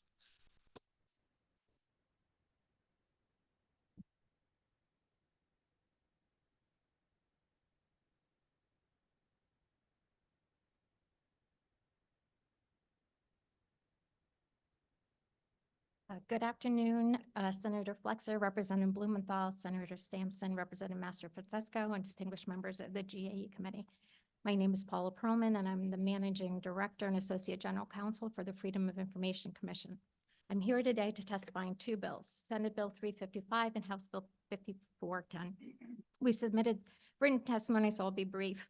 The commission thanks the committee for raising Senate Bill 355, which implements the recommendations to the commission seeking to amend various provisions of the FOI Act. Among other changes, the commission seeks to clarify that the definition of governmental function in the act applies only to records related to contracts in excess of $2.5 million between a public agency and a non-governmental entity that performs a governmental function. Also, another provision would be to remove certain training requirements by the commission, including training on smoking and vaping, which we're not sure how that got into the act, and also to amend the definition of handheld scanner to align with modern day technology. You can continue. Okay, that is to include a mobile telephone camera or any other portable device. With respect to House Bill 5410, the proposal creates two new exemptions. The first would exempt from disclosure all records of the Commission on Human Rights and Opportunities concerning an investigation of alleged sexual harassment or alleged discriminatory practice. If the intent of the proposal is to protect the name and identity of a person filing a complaint, the proposal does go beyond that. Arguably, it would restrict access to final case dispositions, including findings of no reasonable cause and final dispositions issued after a public hearing. The Commission questions the purpose behind such a broad exemption. The second would exempt from disclosure records contained within the Bring Me Back Home Registry, which was created by the state police for purposes of assisting in the recovery of missing or wandering persons. The Commission does not oppose exempting from disclosure the identity and personally identifiable information of persons contained in the registry itself. However, to the extent that the proposal seeks to exempt from disclosure all records relating to the Bring Me Back Home program, the Commission believes that the proposal would be overly broad and would restrict access to information concerning how law enforcement agencies are making decisions and or administrating such an important program. The Commission also notes that there are concerns that disclosing the information in the registry and about the program would pose a safety risk. The safety and security exemption in the FOI Act may apply. Lastly, with respect to both of the proposed exemptions, we believe that they should not be included in the FOI Act as permissive exemptions. Thank you, and I'd be happy to answer any questions. Thank you for your testimony. Are there questions from the committee? Seeing none, we appreciate you being here with us today. Thank you. Next up is Joan Robb, followed by Stephanie Abrams, followed by Rick Cleary. Good afternoon. Afternoon. Here I am. Thank you for this opportunity. My name is Joan Robb. I'm a third grade teacher in Fairfield, Connecticut, and Fairfield resident as well. And it was my class of 2021 that started the ball rolling on this lollipop quest. They were intrigued by the idea that a law starts with an idea, and that idea can come from people just like them. And they did a lot of the legwork on their own, and then we got to, continue that work in class as our curriculum allowed. I'm asking you to show them that this is the case, that their elected representatives are listening, and that they, even though they're so young, can participate in government and make a difference. The idea for the bill is a sound one. I hope you'll honor their determination and the perseverance of these amazing kids and support that HB 5304. And that's really all I wanted to share with you today. But thank you so much for your time. Thank you. Are there questions from the committee? Representative McCarthy-Vahey. Thank you very much, Mr. Chair. And thank you, Mrs. Robb, for your persistence and your work. Earlier today, we have heard from students from other schools, and in addition to one of our colleagues here in the legislature who also is a civics teacher. So I think we're having a tremendous example today of the work that can be done when we have such great teachers who are helping our children learn about how to be involved and to be engaged. I wondered if you could share some of the other names of some of the students who first started out with us. We had Jacqueline here. And Amelia Neubauer, I think Griffin Green, really it was that whole group. And the amazing thing about them, they came to school a hybrid, half at a time, and in masks and behind shields and all sorts of things like that. And they were one of the most enthusiastic group of learners. And I told them I would persist with this as long as they were still interested in going for it. And so I had hoped it would happen before they left our school, but they're in middle school now. My current students they're at lunch at the moment, but they, I think, sent many of you some emails. We happen to be in an opinion unit, so it kind of fit with the work that we're doing in class. But we are reading this book called N is in Nutmeg. And they were very disturbed that the L was for landscape architect, which to 9-year-olds is kind of boring compared to lollipops. So we'd like to change that. And in fact, Jacqueline has taken it upon herself to write to the author of that book to have her change that letter as well.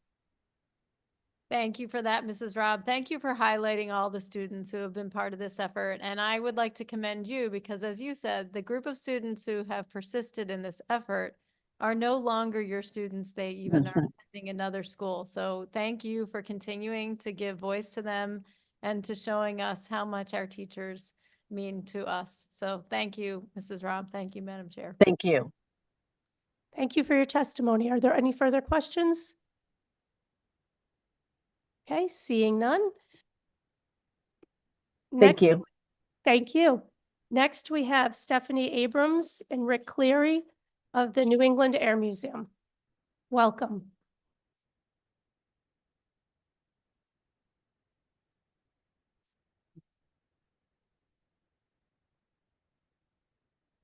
Good afternoon. Thank you, members of the GAE committee. My name is Stephanie Abrams, and I have the honor of serving as the president and CEO of the New England Air Museum. We are here today to request that April 26th be designated as Tuskegee Airmen Day. So the Connecticut Air Museum was founded in 1960, originally called the Connecticut Aeronautical Historical Association. That is still our formal name, but we're known as the New England Air Museum. We have the 7th largest collection of aircraft in the country. We average over 75,000 visitors a year. And we also provide STEM education to more than 5,000 students annually. So our most recent exhibit, and by far our most ambitious, is on the Tuskegee Airmen. It's called the Tuskegee Airmen, Their Untold Stories. What makes our exhibit different than many others is that we told the story through the Tuskegee Airmen, their families, their friends, so that you really could walk in these shoes and get a firsthand experience, or experience firsthand what they went through. We recently received the incredible honor of being named an official stop on the Connecticut Freedom Trail. And we have the flag flying outside and we have the emblem on the exhibit. Now, for those of you who might not know a lot about the Tuskegee Airmen, that's our hope, is that our exhibit will help people know more. The Tuskegee Airmen were the first African-American pilots to fly in World War II. They were the escorts. Escorts might sound like you're just kind of going along for the ride.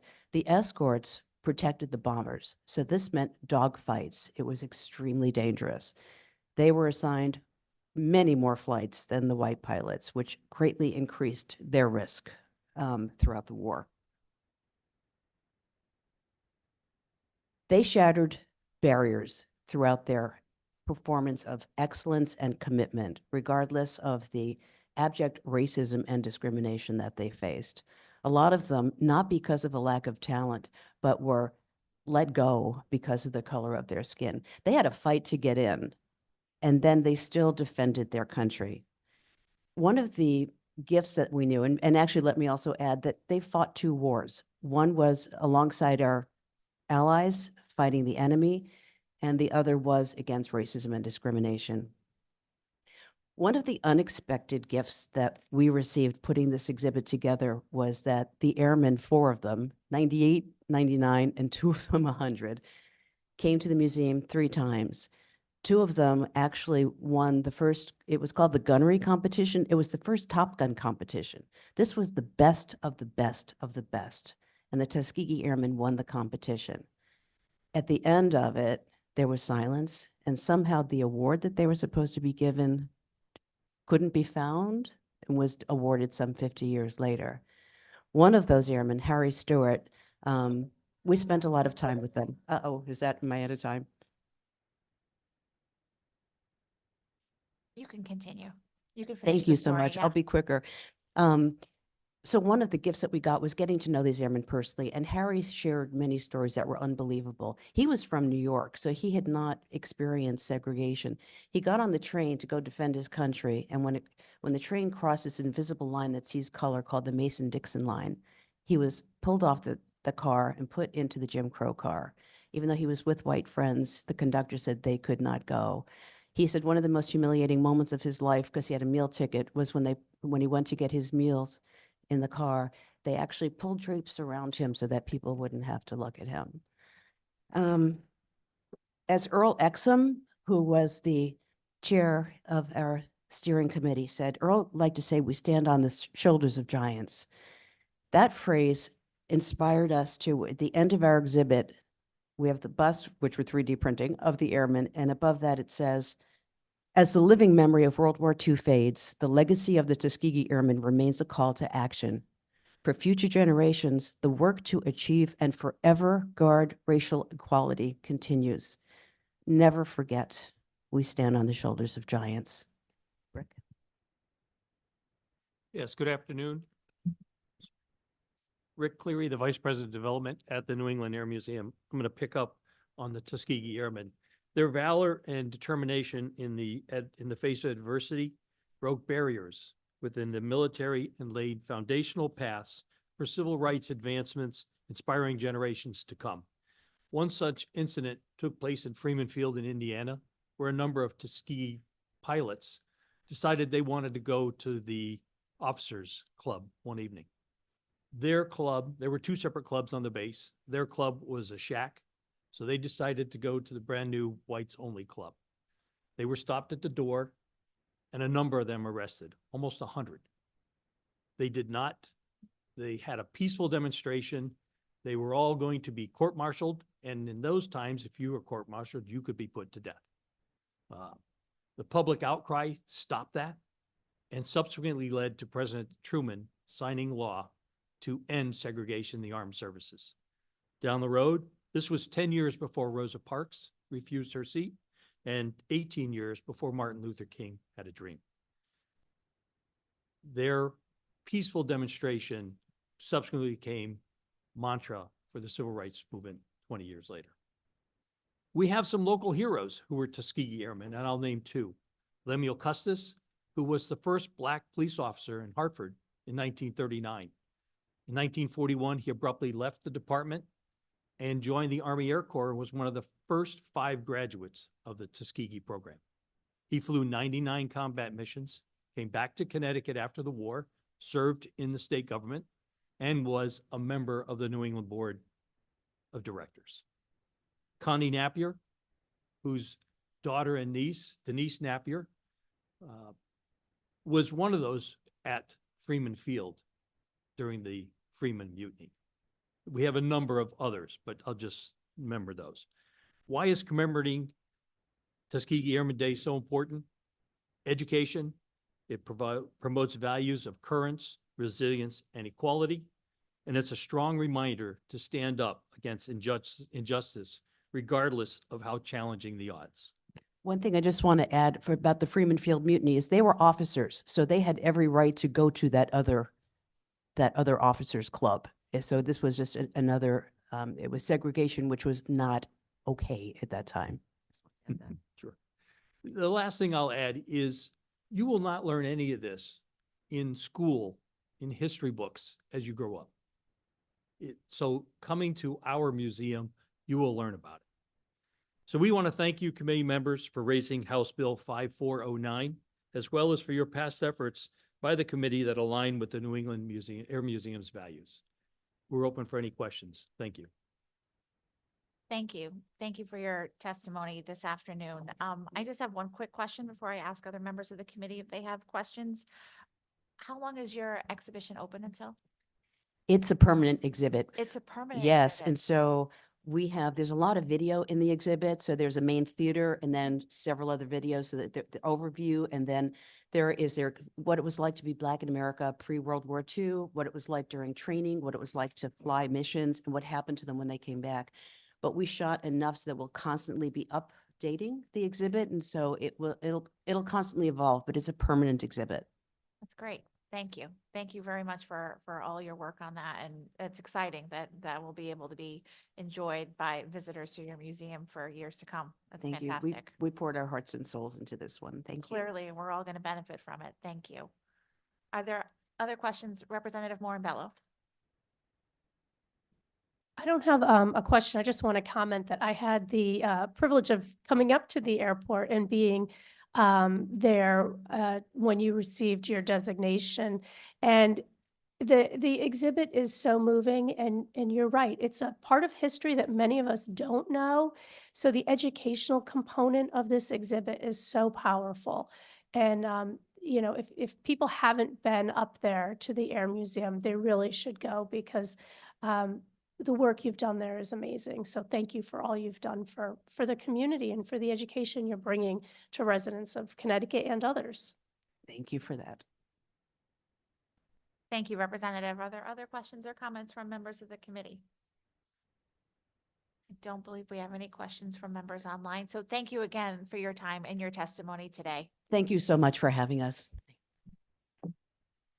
Next, we will hear from Joan Nichols, who will be followed by Eric Loomis, who will be followed by Amy Blaymore Patterson.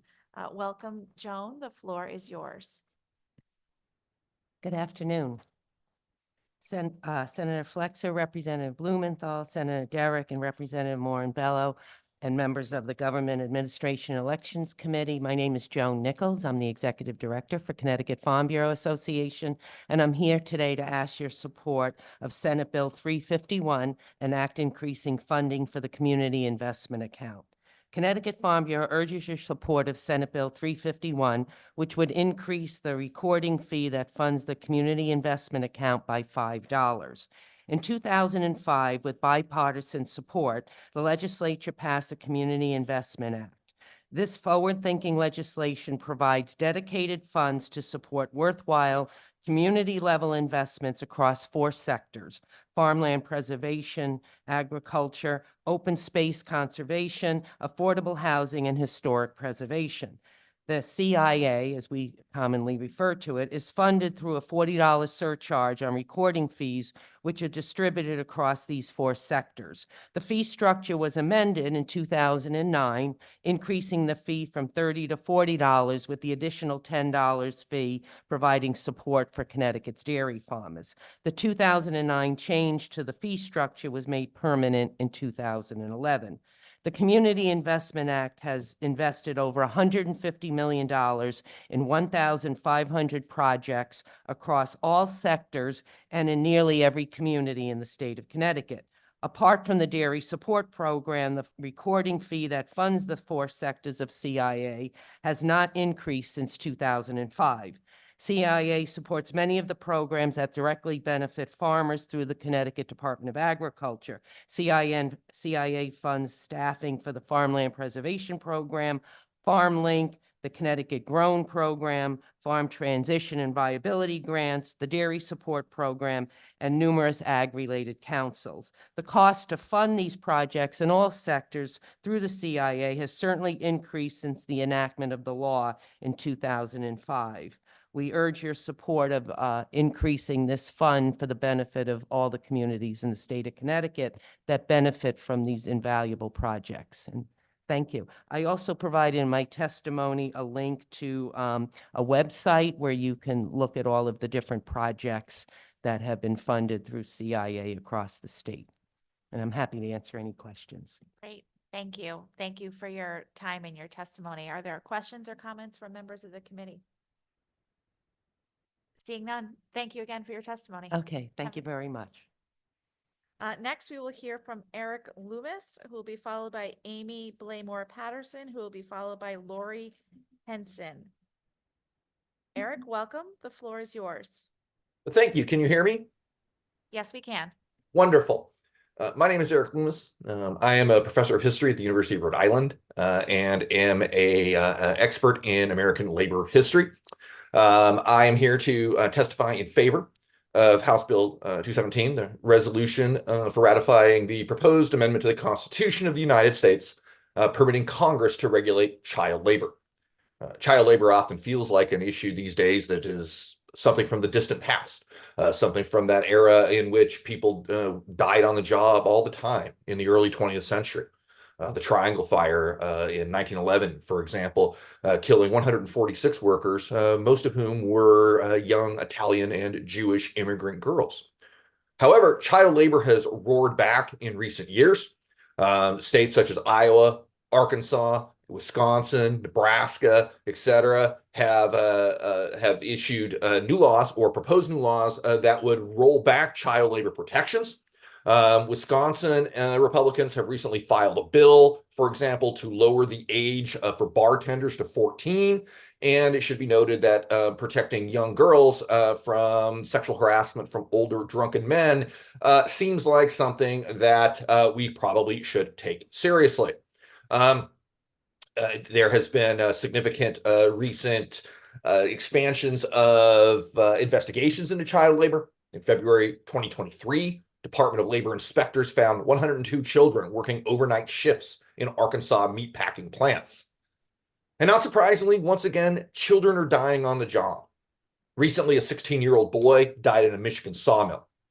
Another 16-year-old boy died in a Mississippi chicken plant.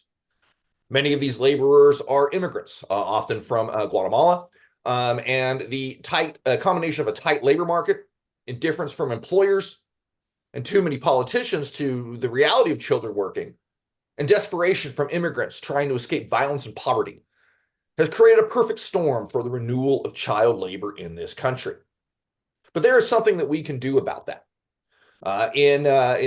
There's long been a fight against child labor in this country. And in 1918, advocates pushed for the Child Labor Amendment to the Constitution, explicitly granting Congress authority to regulate the issue. It never was ratified. However, according to the Supreme Court, a proposed constitutional amendment that has gone to the states that does not have an expiration date can still be ratified. Many proponents of stopping child labor are now pushing for the ratification of the Child Labor Amendment, including in my own home state of Rhode Island. And I am here today to ask you to put your support behind finally banning this horrible practice in the United States, to reaffirm in the face of a court system that is increasingly rolling back the labor protections of the 20th century, to ensure that our children are going to school and being properly taken care of, rather than suffering from burns or death in sawmills or sexual harassment on the job. Ratifying the Child Labor Amendment is a simple way to say yes, protecting vulnerable children from injury and death on the job is a national priority. In Connecticut, I hope you will do the right thing. I thank you very much for the opportunity to testify. Thank you. Thank you for your time and your testimony this afternoon. Are there questions or comments from members of the committee? Seeing none. Thank you again for your testimony. Next, we will hear from Amy Blaymore Patterson, who will be followed by Lori Henson, who will be followed by Chelsea Ross. Welcome, Amy. The floor is yours. Thank you. Co-chairs Flexer and Blumenthal, Vice Chairs Slapp and Morinbello, Ranking Member Sampson, maybe he's online, and Master Francesco. Thank you so much. For the record, my name is Amy Blaymore Patterson, and I'm the Executive Director of the Connecticut Land Conservation Council, which is the umbrella organization for the state's conservation community, working mostly with the state's 120 or so land trusts. I'm here in strong support of Senate Bill 351, an act increasing funding for the community investment account. My colleague, Joan Nichols from the Farm Bureau, presented so much of the information that I have in my written testimony, and out of respect for your time, I'm not going to repeat that. But what I will do is just emphasize the value of the Community Investment Act because of its cross-sector nature. I think it has probably had the most profound impact on land use planning in the state since its inception in 2005. And I will tell you that on behalf of the land conservation community, it has been indispensable. It has been the consistent source of funding for the Open Space and Watershed Land Acquisition Grant Program and the Urban Green and Community Garden Program, two backbone programs for land trusts and the communities that they serve, as well as the towns that can also apply, and water companies. So just in the last year, just in the last year, the DEEP has averaged, 3.6 million per year in receiving Community Investment Act funds. That's since 2021, and has used the funds to complement those programs that I just mentioned, with 32 projects closing in the last 3 years, helping to protect over 3,000 acres. So its impact is far-reaching, and a modest increase of $5 would bring about $2 million to the fund, which would be distributed amongst all of those important sectors. So thank you for your consideration and your time, and I'm happy to answer any questions. Thank you. Thank you for your time and your testimony this afternoon. Are there questions or comments from members of the committee? Representative McCarthy Vahey. Thank you, Madam Chair, and thank you, Amy, for being here and for your persistent work on this issue. My question, I know it's been since 2005, but you've had a few different vehicles in more recent years. How long have you all recently been trying to make a change to be able to assure that we have additional funds? Well, I would say for the Community Investment Act, this is probably the first ask that I can remember for a fee increase in probably since its inception, again, since in my memory. So I've been on the job since 2010, and I don't recall asking for a fee increase at all. We have done a lot of work to protect the fund, to make sure that the monies have not been swept or otherwise diverted from its intended purpose. But in terms of a fee increase, to my memory, this is the first time it's been asked for since the second increase, which was for the dairy support in 2009, which was effective permanently in 2011. Thank you for that clarification, and I think that's important for us to note. Thank you, Madam Chair. Thank you, Representative. Are there other questions or comments from members of the committee? Seeing none, thank you again for Thank your you so much. testimony. Next, we will hear from Lori Henson, who will be followed by Chelsea Ross, who will be followed by Rick Melita. Lori, welcome.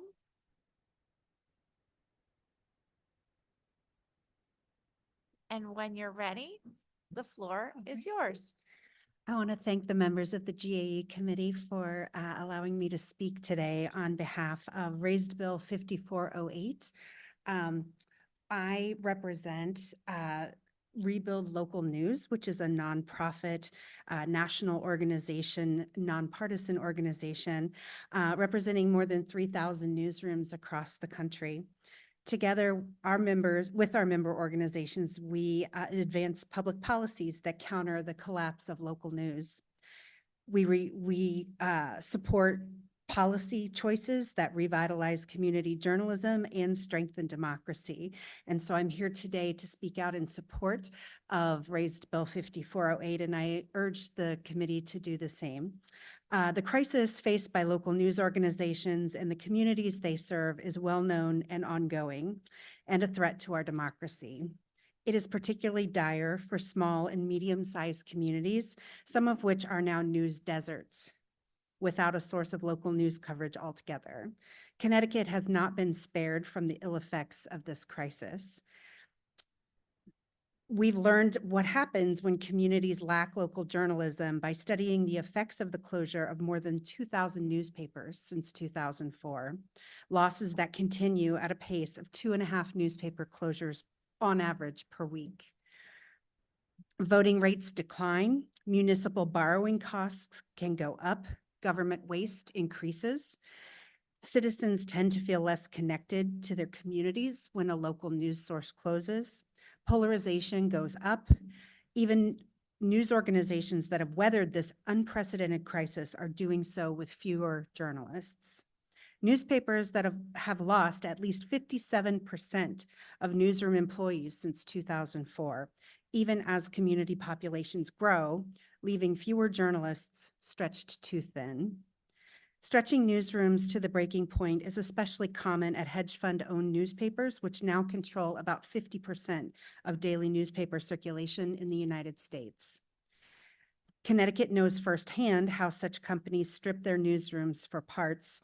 Alden Global Capital purchased the storied Hartford Courant in 2021. Unfortunately, the challenges facing local news organizations are becoming the rule in communities across Connecticut and in every state, not the exception. What is exceptional is the bill before this committee. RB 5408 takes a unique approach to providing public support to what is an essential public good, local news. It is an innovative and hopeful policy approach that not only supports local news organizations through a government advertising set-aside, it will ultimately allow local news organizations to deepen and expand coverage of essential of essential civic and community life across Connecticut, while protecting their editorial independence and adding not a penny to the state budget. Connecticut will lead the nation with this statewide government set-aside approach. RB 5408 is the first bill of its kind at the state level, but others are poised to introduce similar legislation. What is also important is what this bill does not do. It does not restrict the ability of agencies to place advertising where they choose. It does not impact the content of that advertising, and it does not sacrifice the effectiveness or efficiency of the advertising. Agencies still have discretion in how they spend their money. So at this point, I will happily take any questions that you might have. Thank you. Thank you for your time and your testimony today. Are there questions or comments from members of the committee? Yes, Representative. Thank you, Madam Chair. Thank you for coming before the committee to testify on the bill. You had mentioned that during your testimony, you mentioned that there's parts of the state that are news deserts and they don't receive a local newspaper or some form of print news. I'm assuming is what you meant, correct? That's correct. Yes. Okay. Do you have a couple examples? I just want to make sure that, my district isn't in one of those. I don't That's a think great so, question. but yeah. In Connecticut, it tends to be the eastern part of the state that is less served. I have a specific list provided by the Medill Local News Initiative that gives county level maps that show the availability of local news, and I'd be happy to share that. Yeah, no, I'd be interested in seeing that. Sure. So how specifically does this bill help address that issue? How would more print media get to those places? So it's important to note that the bill isn't just helping print media. It is a bill that helps all Connecticut-owned media regardless of platform. And what it does is simply ask state agencies to set aside 50% of their existing ad budgets to place advertisements in Connecticut-owned media. And that can include print publications, digital-only publications, broadcast news as well. It does not favor one type of media over another. Okay, can I keep going? So it's not necessarily helping. So in an area that's been designated as a news desert, because that the local publication has gone out of business or has been bought out and is by a bigger company, and that company chooses not to circulate in that area anymore.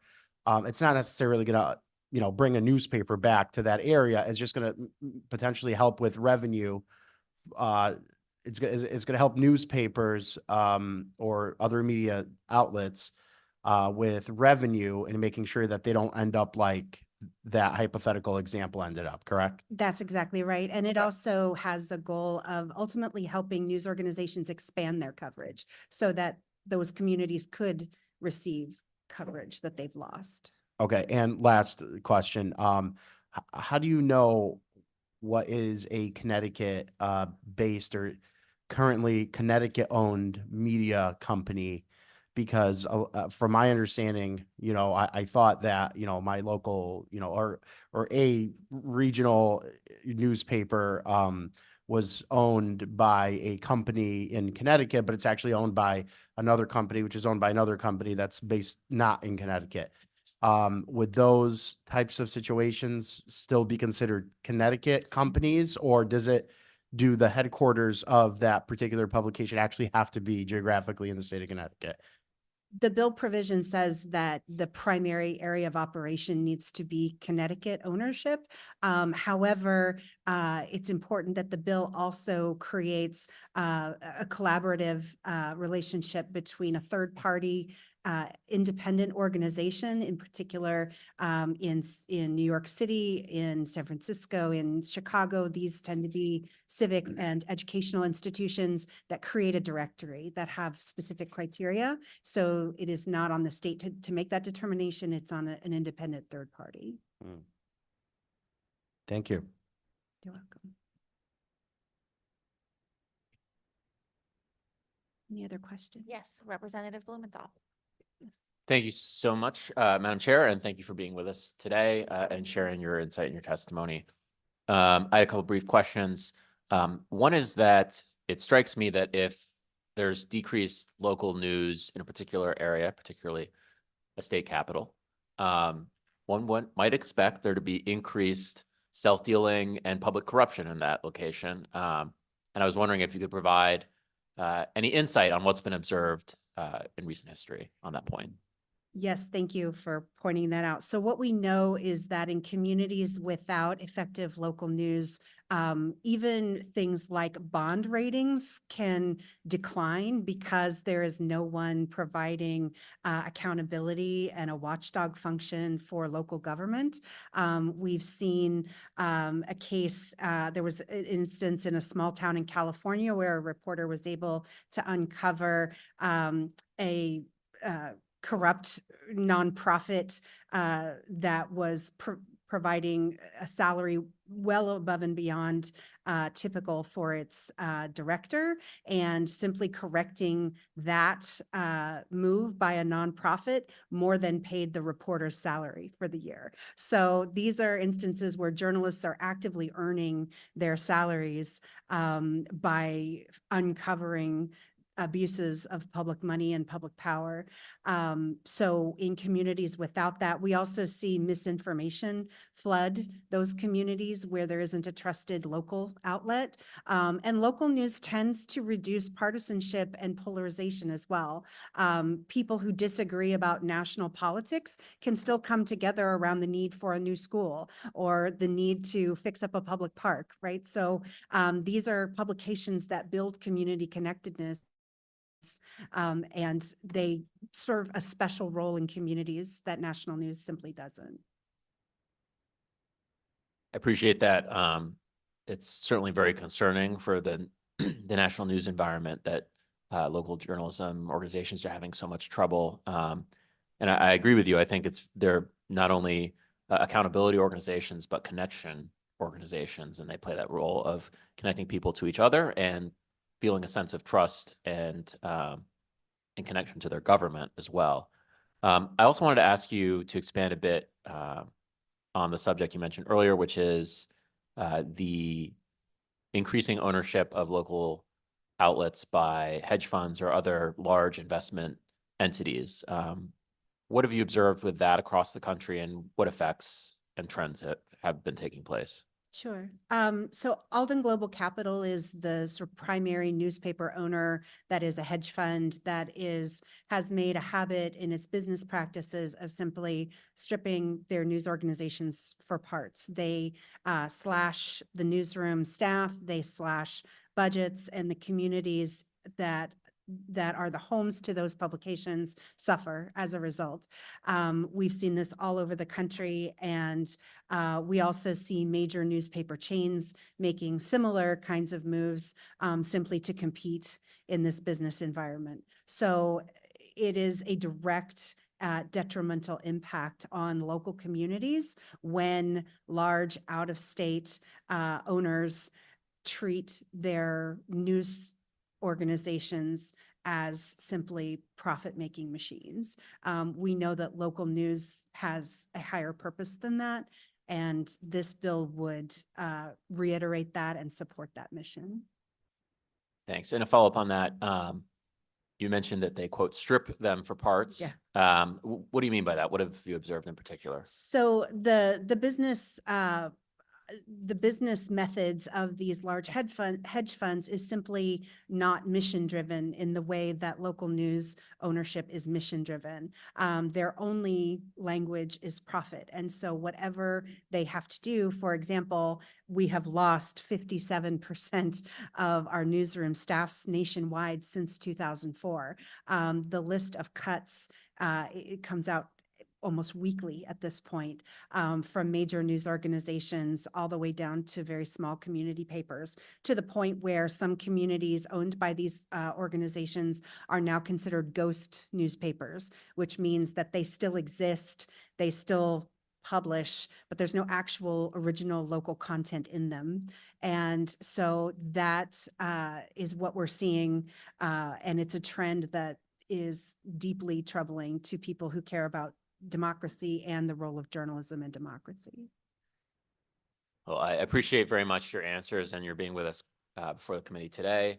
Obviously this situation with local news across the country is extraordinarily concerning, I think, for the national interest, but also we've experienced it here in Connecticut. As you mentioned, Alton Global Capital took ownership of the Current, I believe the oldest daily published That's right. newspaper in the country. 1724 or something. And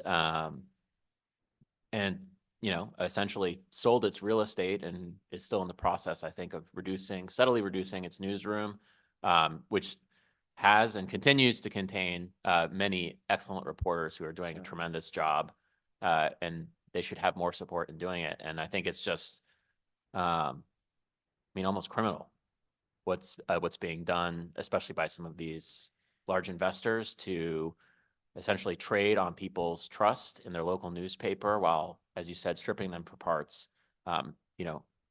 We deserve and these organizations deserve better than that.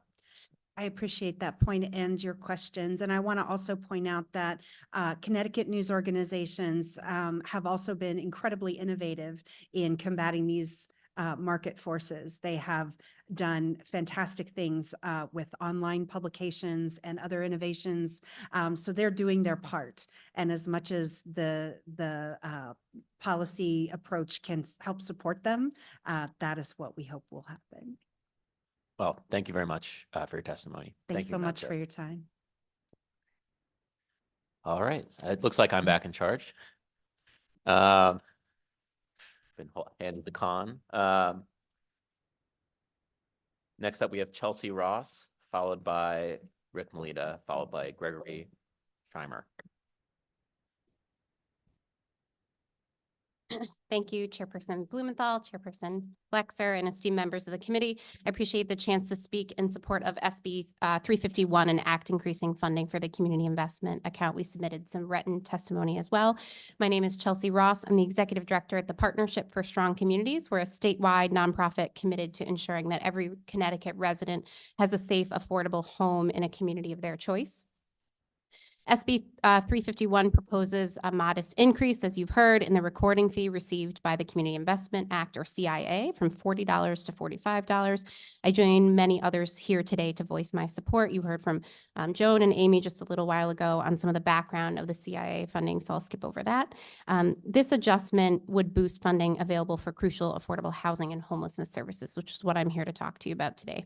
Connecticut faces a substantial shortfall of approximately 92,500 affordable homes for extremely low-income renters households. Those are folks earning 0 to 30% area median income. And there's currently only 37 affordable and available homes for every 100 households in this income bracket. The Department of Housing, or DOH, utilizes the CIA allocation that it receives to support housing development initiatives, providing essential capital for pre-development loans in particular. These funds kickstart projects that leverage additional state bonding programs like the Affordable Housing Program, or FLEX, and the Housing Trust Fund, HTF, allowing for swift project commencement, which we know we need. More than 119,000 renter households in Connecticut are facing severe housing cost burdens, with housing expenses consuming over half of their income. Since 2021, we've seen a troubling 14% rise in homelessness, and this year marks the highest reported unsheltered crisis in recent history. It's a pretty alarming trend. DOH utilizes CIA allocations to bolster the Coordinated Access Networks, or CANs, which aid individuals and families experiencing literal homelessness statewide. The CAN infrastructure streamlines assistance by centralizing entry points, assessments, diversion strategies, and housing resource matching, ensuring more effective and efficient aid delivery, particularly to those with the most complex needs. Stable, consistent funding is crucial for CANS to operate effectively. So you've heard today that, CIA has not received an increase in that recording fee in recent memory, at least in my history. And currently, the CIA funds administered by DOH provide this essential support. So it's really important that we make sure that DOH has the funding that it needs for these initiatives. Without adequate and steady funding, CANs are going to face staff layoffs. We'll have gaps in longer wait times for assessments for those experiencing homelessness. So we need to ensure that CANs have necessary resources, and we need to make sure that the fees received by the recording by CIA are adjusted to meet the needs of the critical programs and services that rely on this funding for affordable housing in our state. Thank you for considering my testimony. Thank you for offering it. Do we have questions from the committee? Seeing none. Thank you very much for being with us today. Next up is Rick Melita, followed by Gregory Scheimer.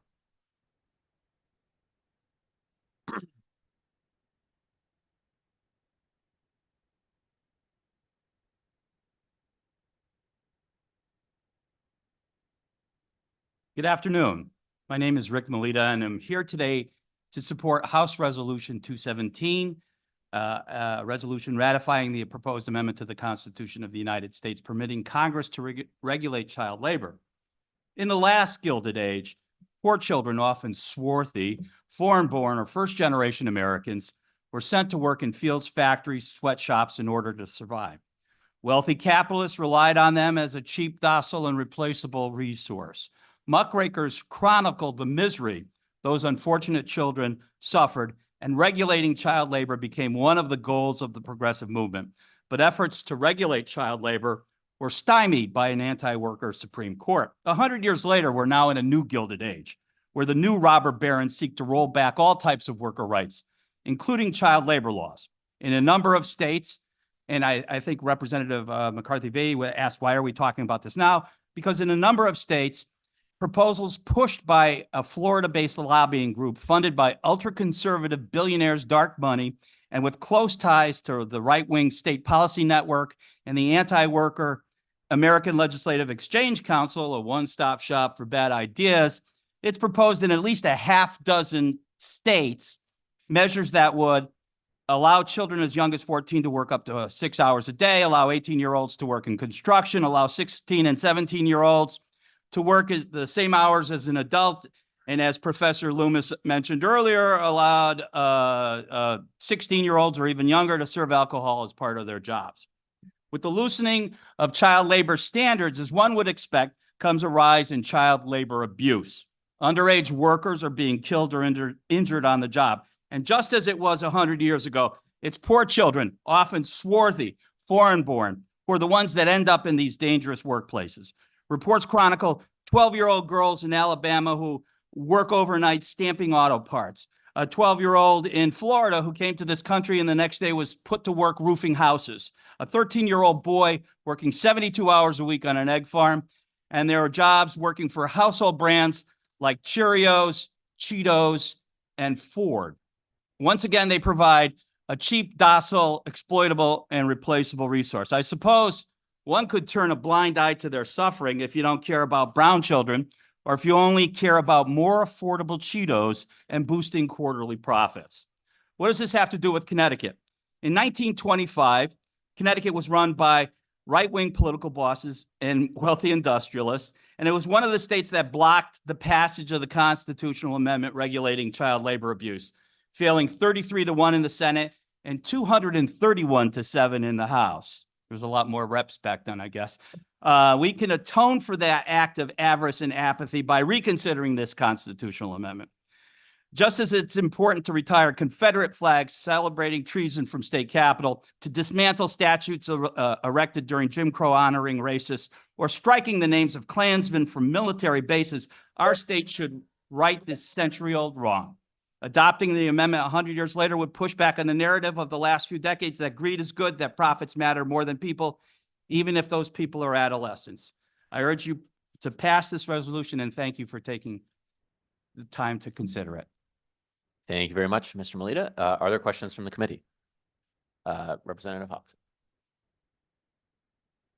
Thank you, Mr. Chair. And thank you for your testimony, sir. It sounds like you've done a lot of research, and I appreciate and applaud that. You definitely came with a certain vigor and preparedness. Sorry if I was a little loud. No reason to apologize. I have a loud voice. You mentioned a couple examples, and I'm just really curious. Had you not mentioned those examples, I wouldn't have had a question. But so you gave the example of the girl that was stamping auto parts in Michigan. Yes. And then a couple examples of children working in farms and things of that Yes. nature. How recently did those occur? Those were within the last several years. Last several years. Yes, So and I believe within there was 5 years. I believe, yes, I believe there was a New York Times article that I cite in my testimony that, I'll give you the exact date. but Okay. it was- So in those instances, those children being employed to do those jobs, the employers that employed them were breaking the law?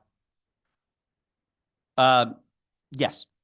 Okay, so it was illegal what they were. Excuse me, if I could just qualify that. Often, these are subcontracted employees that, you're working for a cleaning service that comes in and cleans machineries in plants and stuff like Yeah. that. Yes. And if something like that were to happen in Connecticut, it would also be illegal, correct? Correct. Okay. That's all, Mr. Chair. Thank you. Thank you, Representative. Further questions from the committee? Seeing none, thank you very much for being with us today. Thank you for your time. Appreciate it. Next up, we have Gregory Scheimer, followed by Luis Wagner, followed by Michelle Jacqueline. And please correct me if I mispronounced your name. No, actually, you're one of the few people on the planet who do say it right. So thank you. All right. Thank you, committee. Thank you, the GAA committee, for your time. I'm here in support of bill number 5408, in support of local and nonprofit media. I'm here as part of the Hartford Times. The Hartford Times has returned. Formerly the large daily afternoon newspaper of old with the grand facade near Front Street, the legacy media has been revived into a 21st century digital platform designed to engage, entertain, and enlighten the residents of the city of Hartford. We now live online at hartfordtimes.com. We've been fortunate as our soon-to-be predecessor in Hartford has made a litany of missteps. Long ago, they became part of the corporate media that simply takes more than it gives. They cut, they slash, they lay off, and they grind every penny out of the community. That is what corporate media does. That is what they have always done. And when nothing is left, local media will pick up the pieces and start again. You may see many brave souls today testifying about their journey, like the people you've seen earlier. Why they did and why they continue to do it and why they're among them is amazing. We do not do this to be rich. We do not do this because of money. We do this because of our community needs a voice and a partner and an advocate at their side. Thomas Jefferson was quoted as saying that whenever people are well informed, they can be trusted with their own government. The Hartford Times will be that to the people of Hartford. As many of our fellow local media around the state, we are the advocates that the communities need and continue to be. Regardless of the outcome of this bill, HB 5408 will be a great start to help local media and recover from the travails of corporate media. It is an opportunity to support local and nonprofit media and bring back a voice to the people. The Hartford Times supports this bill and supports the efforts of our fellow local media to ensure that the electorate is informed, that government is held accountable, and that community ultimately benefits. The journey of the Hartford Times has been a long and strange trip. Since the 19th century, the Hartford Times was a force for good and communication throughout the growing city of Hartford. If you look back at the past issues, you will see several presidents have spoken at the steps of the Hartford Times building. That history was both made and chronicled within the newspaper. At one point, the Hartford Times employed over 350 people in downtown Hartford. The Times of this age will develop into a new local media that will engage not only writers and photographers, but also videographers, podcasters, journalists, food critics, activists, and more. The Hartford Times will be a media for the 21st century, but it will honor the legacy of the old. At one point in an article published in 1920, the Times wrote that Hartford is an attractive city, welcoming delegates from around the state and enjoying the growing city to visit the then new Hartford Club for dinner. They were a beacon, a champion, and an advocate and moderator, and we will be again. Each one of us has our chosen community, and each one of us makes our community well-informed, engaged, and electrified in what can be and what should be both in government and in our own lives. This bill, HB 5408, will be a great first step. I want to thank the leaders who crafted 5408 for their creativity and caring so that local and nonprofit media can begin to grow the Charter Oak Tree of Truth so that way the community can have its own acorn. Thank you. Thank you, sir, for your time and your testimony. Are there questions from the committee? Actually, I have a question for the representative, and I'm sorry, I can't see his name on the left. Oxa, your town. Bristol. So you had the We Bristol generally don't Press. do questions from witnesses to the. No, but he wanted to know about representatives. news If- deserts. That's why I was Okay, would you, asking. Representative Hoxha, would you like to ask the witness about news deserts? I represent a part of Bristol. Yeah. I represent all of Plymouth. I was mostly had Plymouth in mind when I asked that question. Plymouth. So I can't speak for Plymouth, but there was and still continues to be the Bristol Press, which Yeah. at one point was eviscerated by the Journal Register Company. And then it made a comeback at some It made a small comeback. The gentleman, Michael Schroeder, who bought it, and some of the local employees are trying, still trying to get it going. And they do an admirable job, truthfully. Thank you. Thank you, Representative. Further questions from the committee? I have no more. Appreciate it, Mr. Chimer. Thank you for being with us today. Thank you for your work with the Hartford Times. And as the previous witness indicated, there is a lot of innovation going on here in Connecticut, across the country by local news, and we're glad you're a part of it. We look forward to everyone's subscribership. Take care. Thank you very much. Next up,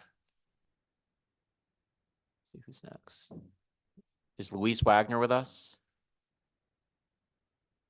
on the Zoom? I do not see Louise. Next up is Michelle Jacqueline, followed by Chelsea Gazillo, followed by Claire Schoen.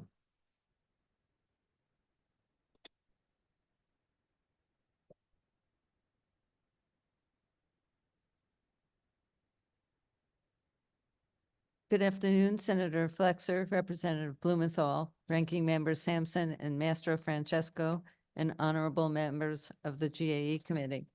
My name is Michelle Jacqueline, and I am Legislative Co-Chair of the Connecticut Council on Freedom of Information. I'm here today to testify on two bills.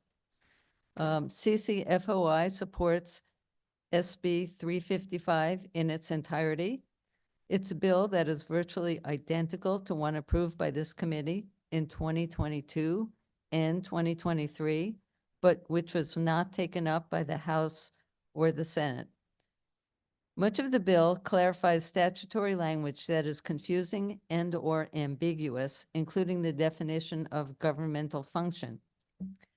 As an example of statutory language that in need of clarification, SB 355 specifies that the Freedom of Information Commission should not be required to conduct training on smoking and vaping in public buildings, duties that I think we all can agree have nothing to do with the FOIC's mission or with government transparency or public access to records.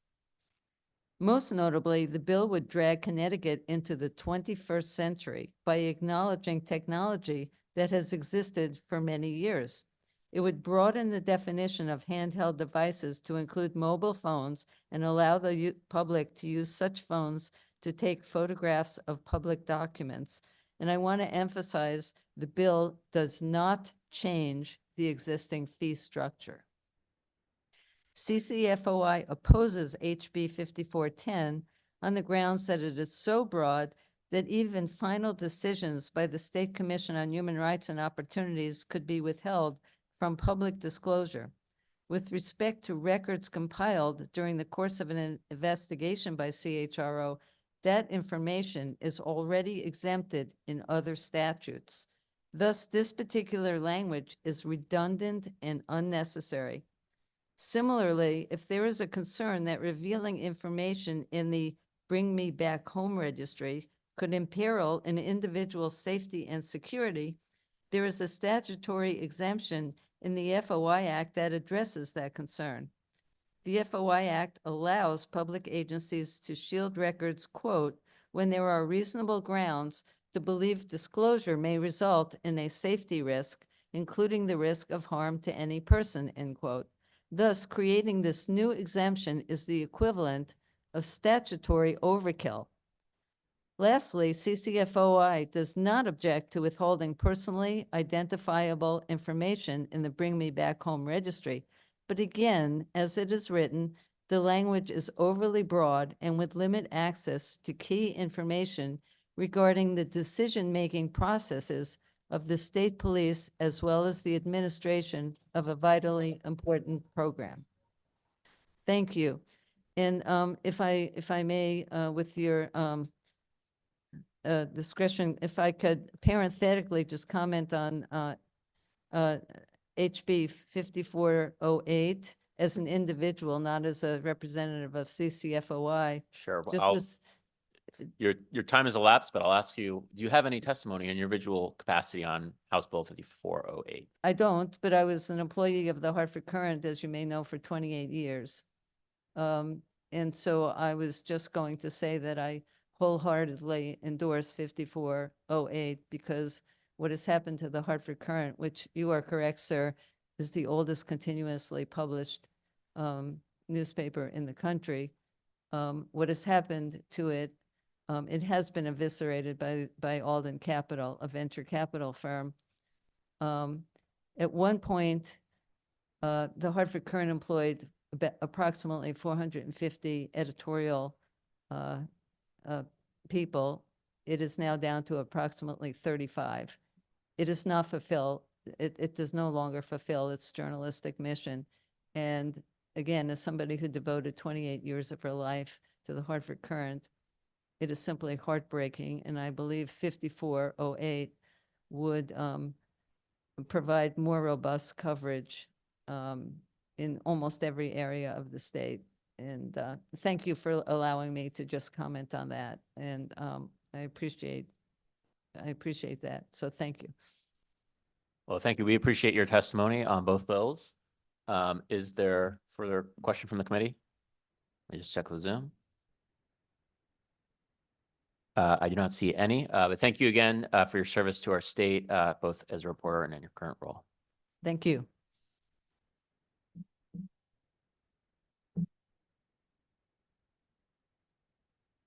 Next up, Chelsea Gazillo, followed by Claire Schoen, followed by Ed Hawthorne.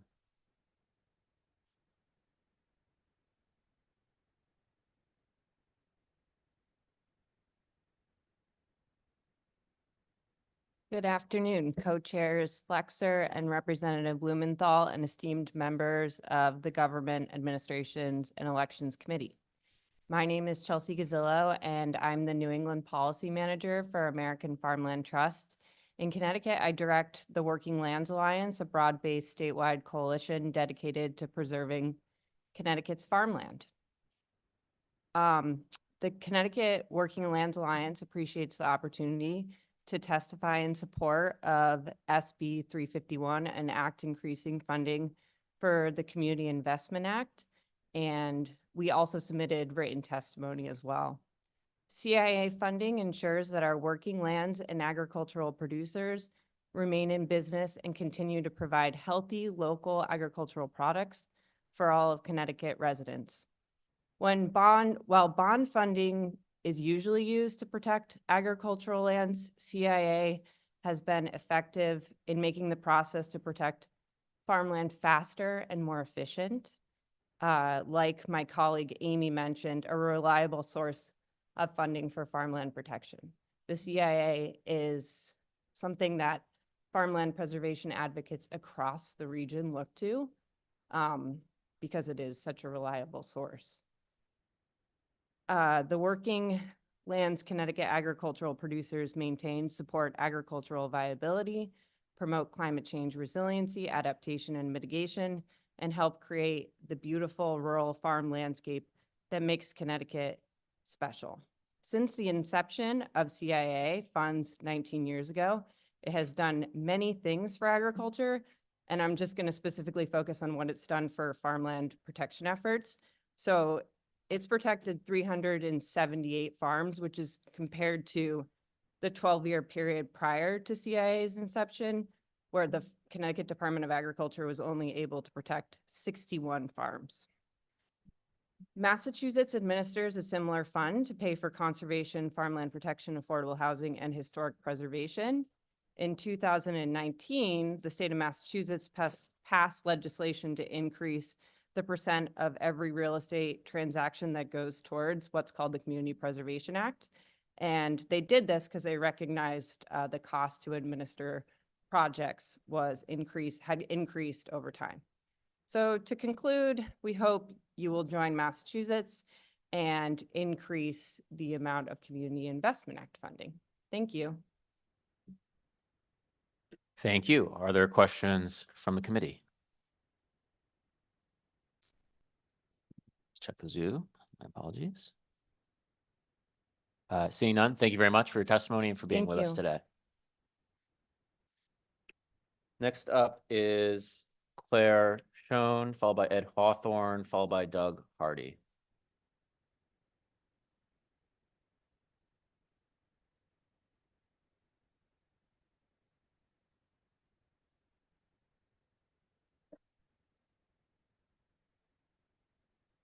Is Ms. Schoen with us? Do not see anyone. So that next is Ed Hawthorne, followed by Doug Hardy, followed by Jane Montanaro.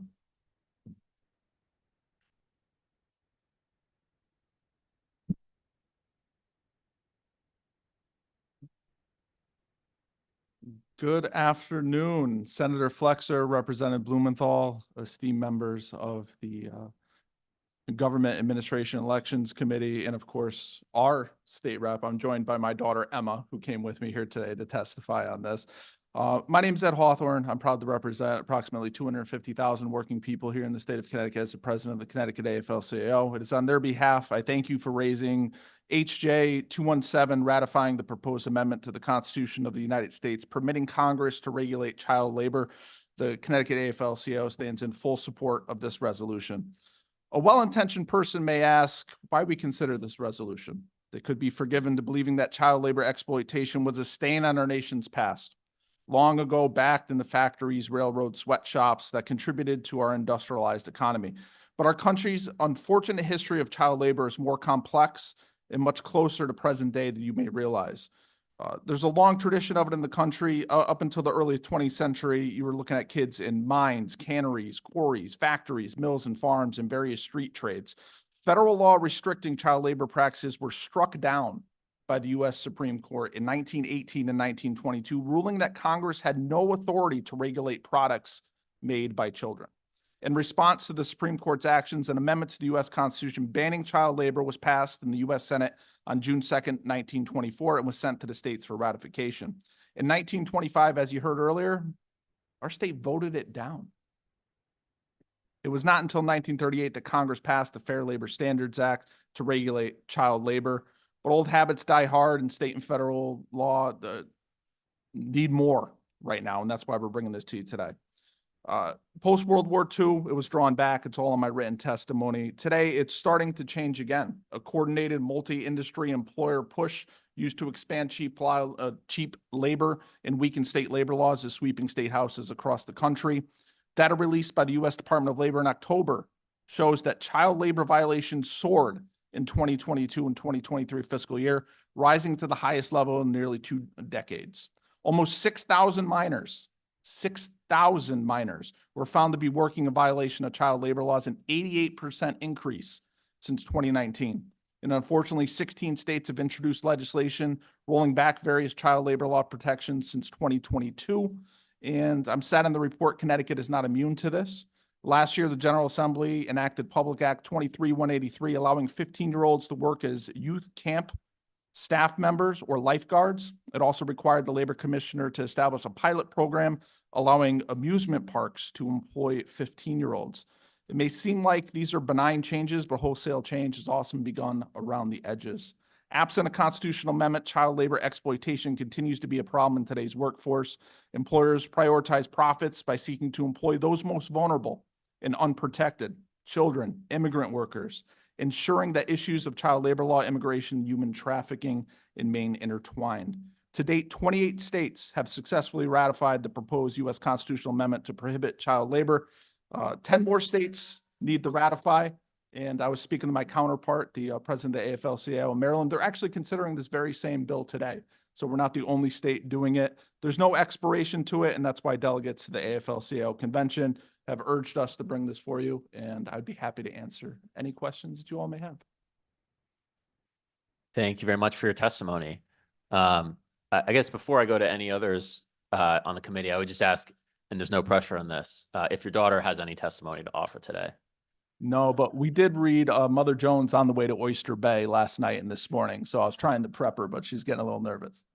Excellent. Well, I remember those days, and maybe someday she'll feel different. No. But anyway, questions from the committee, Representative Massafrancisco. Thank you, Mr. Chairman. Thank you, Ed. It's so nice to see you. It's always nice to see one of my constituents come in and testify. Emma, how are you? You're doing well, and you're spending the day with your dad. Just a couple of comments. That's really exciting, isn't it? I'm glad you're here spending time with your dad. Do you agree with them? Do you agree with that? You do. Excellent. I won't ask you any questions because I don't want to really put you on the spot, but I just wanted to welcome you to the Hartford, and you get an opportunity to see what your dad does every day. Thank you, Ed. I appreciate your testimony. Thank you. Further questions from the committee? Senator Flexer. Sorry. While Senator Flexer finishes her bite, I'll vamp a little bit. No worries. So one of the questions we were asked previously, and I thought it was a useful one, is, you know, a lot of these child labor laws exist already in the state law. We have the Fair Labor Standards Act. How would allowing Congress to regulate child labor constitutionally allow for better lawmaking and enforcement on child labor across the country? Well, as we all know, laws that are sometimes considered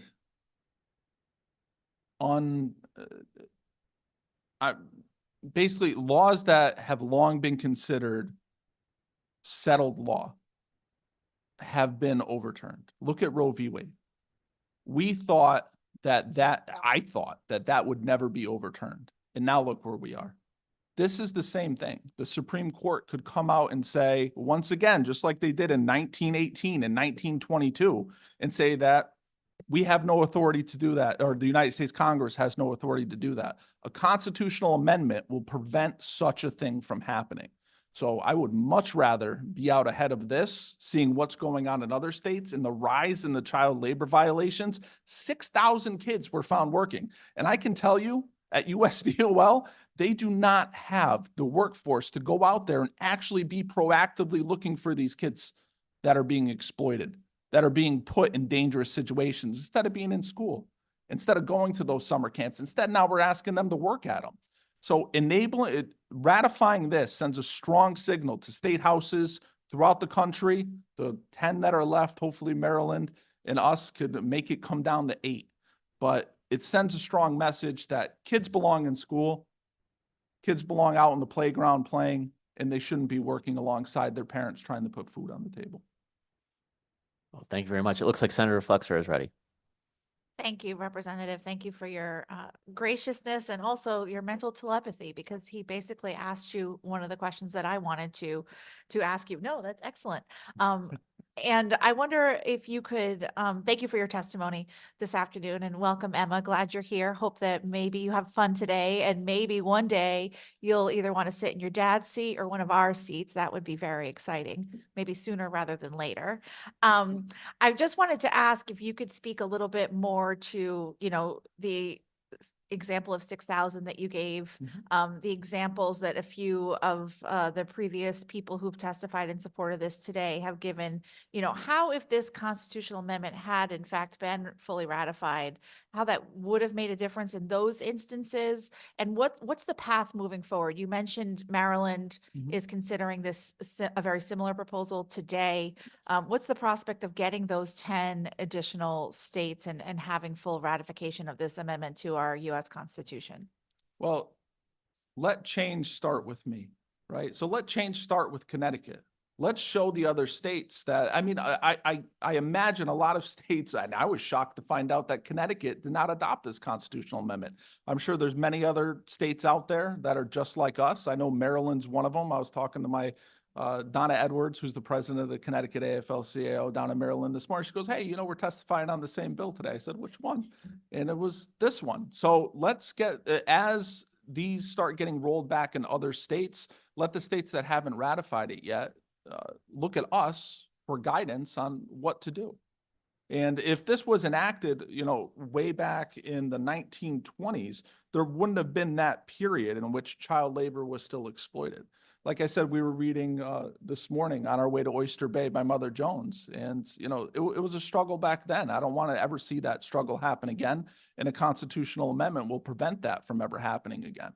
Like I say in my testimony, sometimes, the benign changes, it begins around the edges start to fray, and then a tear happens and everyone's looking to repair that tear. Let's make sure that we patch it now and that it doesn't happen.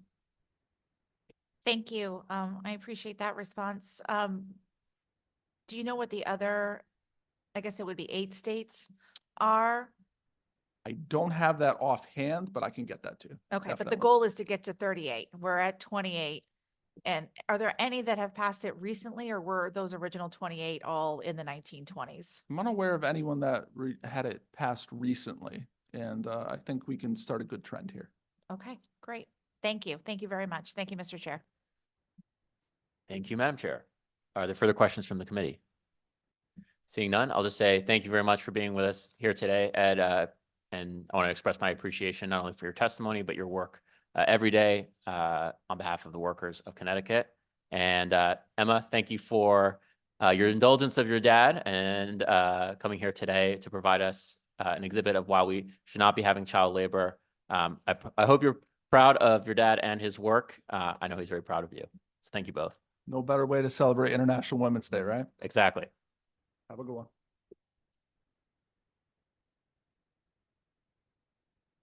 Next up is Doug Hardy, followed by Jane Montanaro, followed by Elizabeth Stiblo.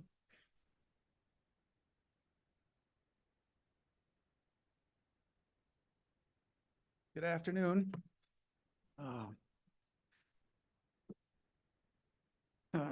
Thank you, co-chairs Flexer and Blumenthal, and ranking members Sampson, Master Francesco, and members of the committee.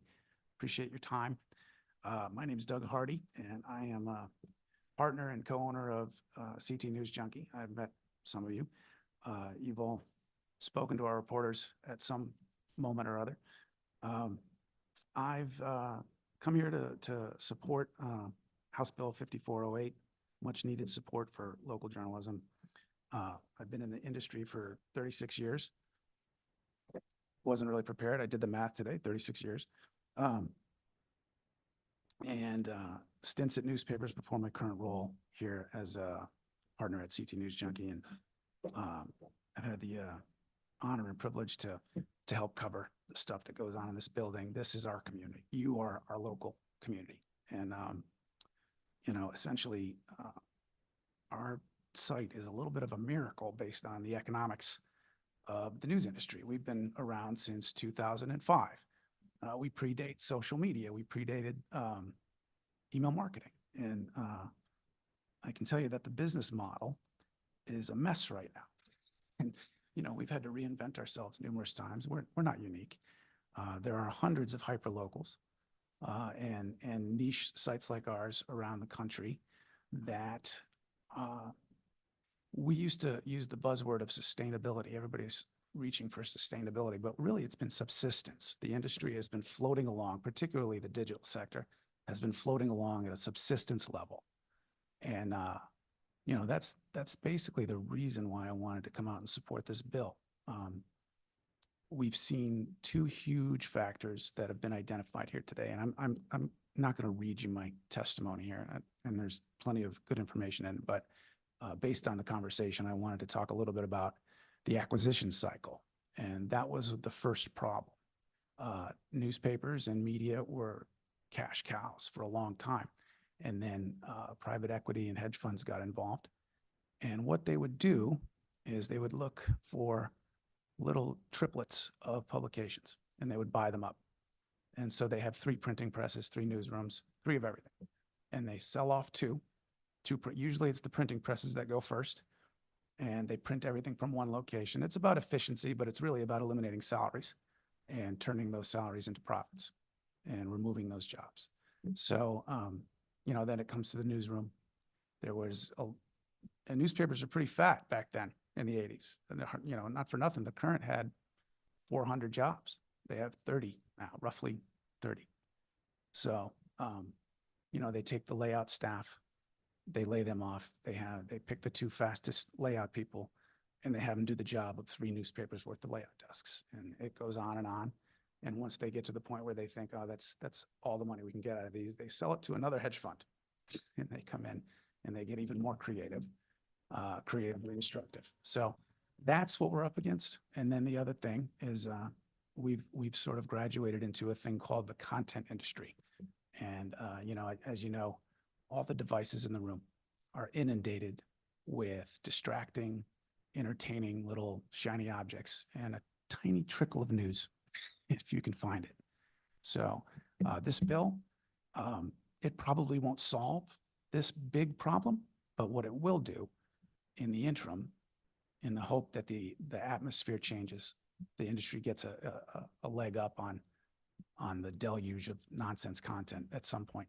But hopefully it gets organizations like mine and Good Morning Wilton and you know, the New Canaanite, the Darianite, all these single person operations. It gives them a chance to continue on to the next phase, to get from B to C instead of just A to B in the publishing industry. And that's my time. So Thank you very much, Mr. Hardy.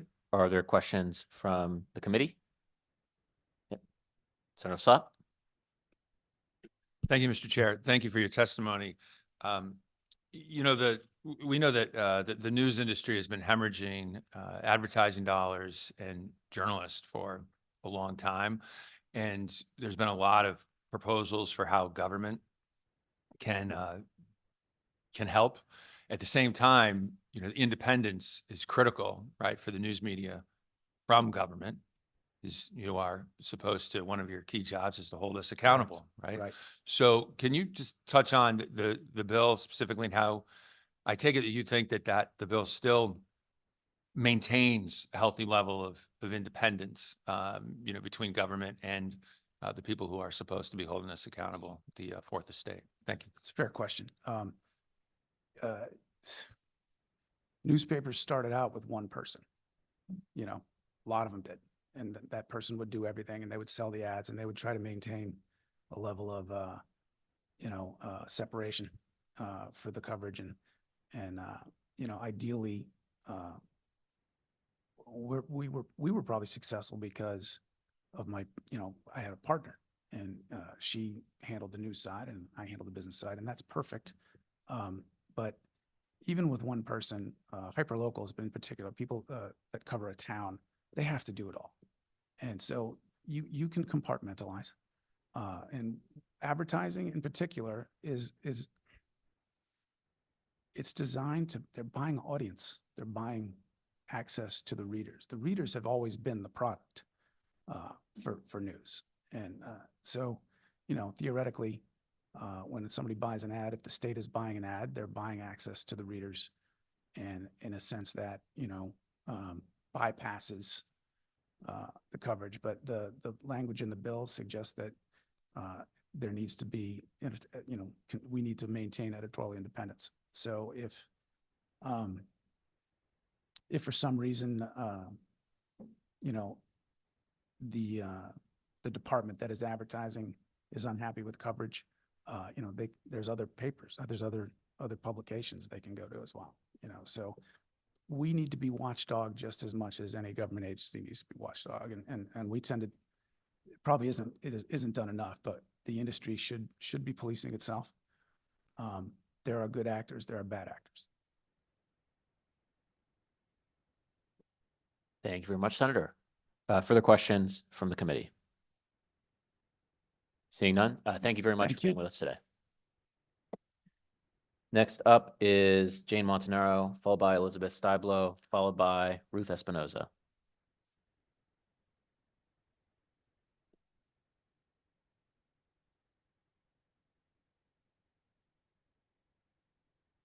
Good afternoon.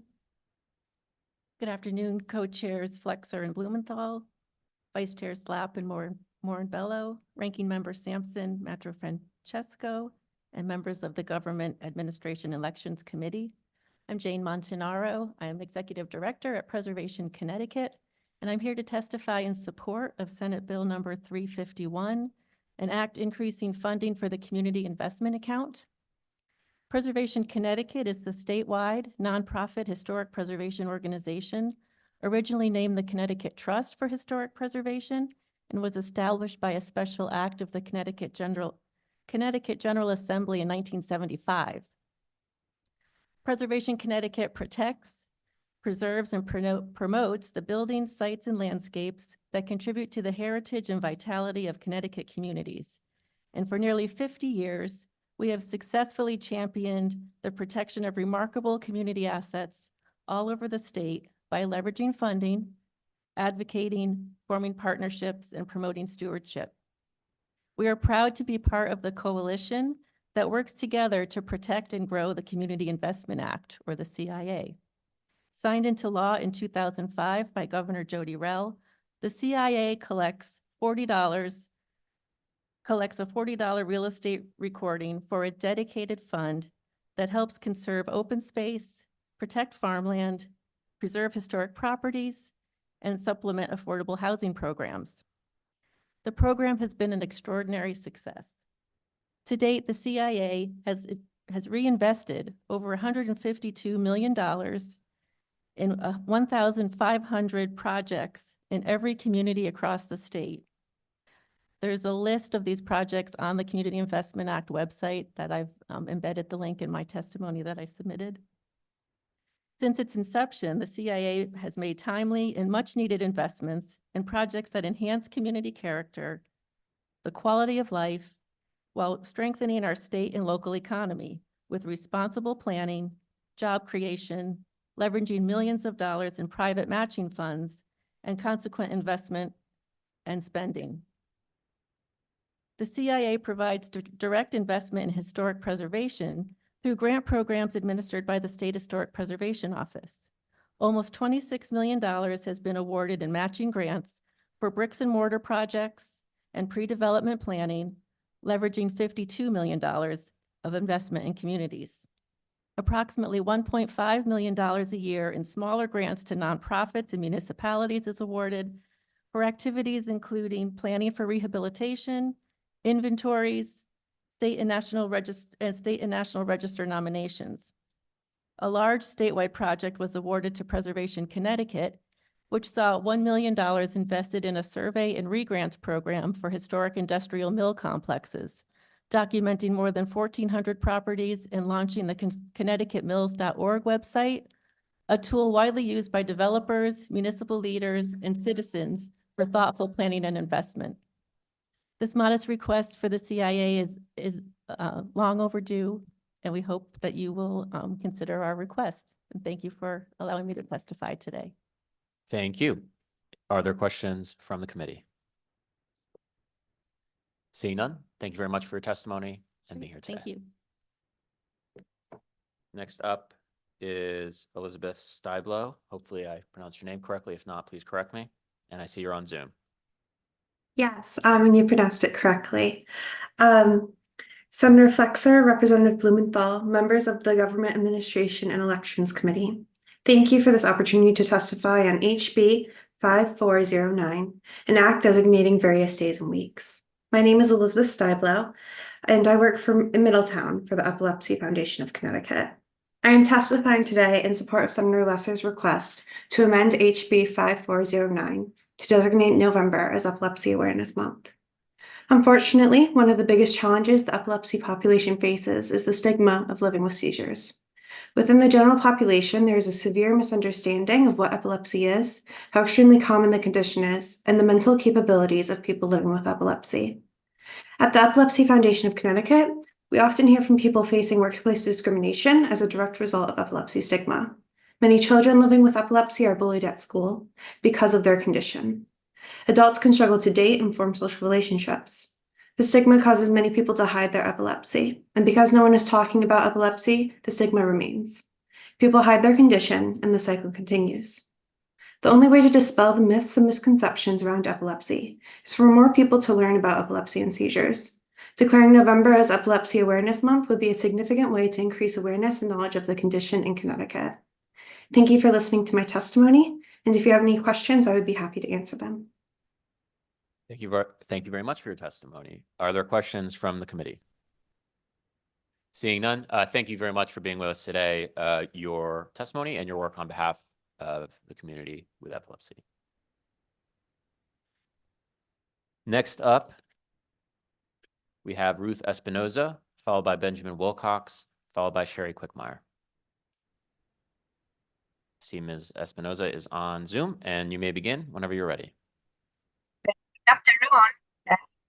Thank you for considering my testimony about this bill 5408 concerning the purchase of print and digital advertising by the state. I support this bill of our local journalism in Connecticut, especially our journalism in Spanish. My name is Ruth Espinoza, and I am the director of Identidad Latina Multimedia. And we are 24 years in service, working as a local media. And I can tell, by firsthand that we've been working pretty much the only media in Spanish in Hartford, which is the capital of Connecticut.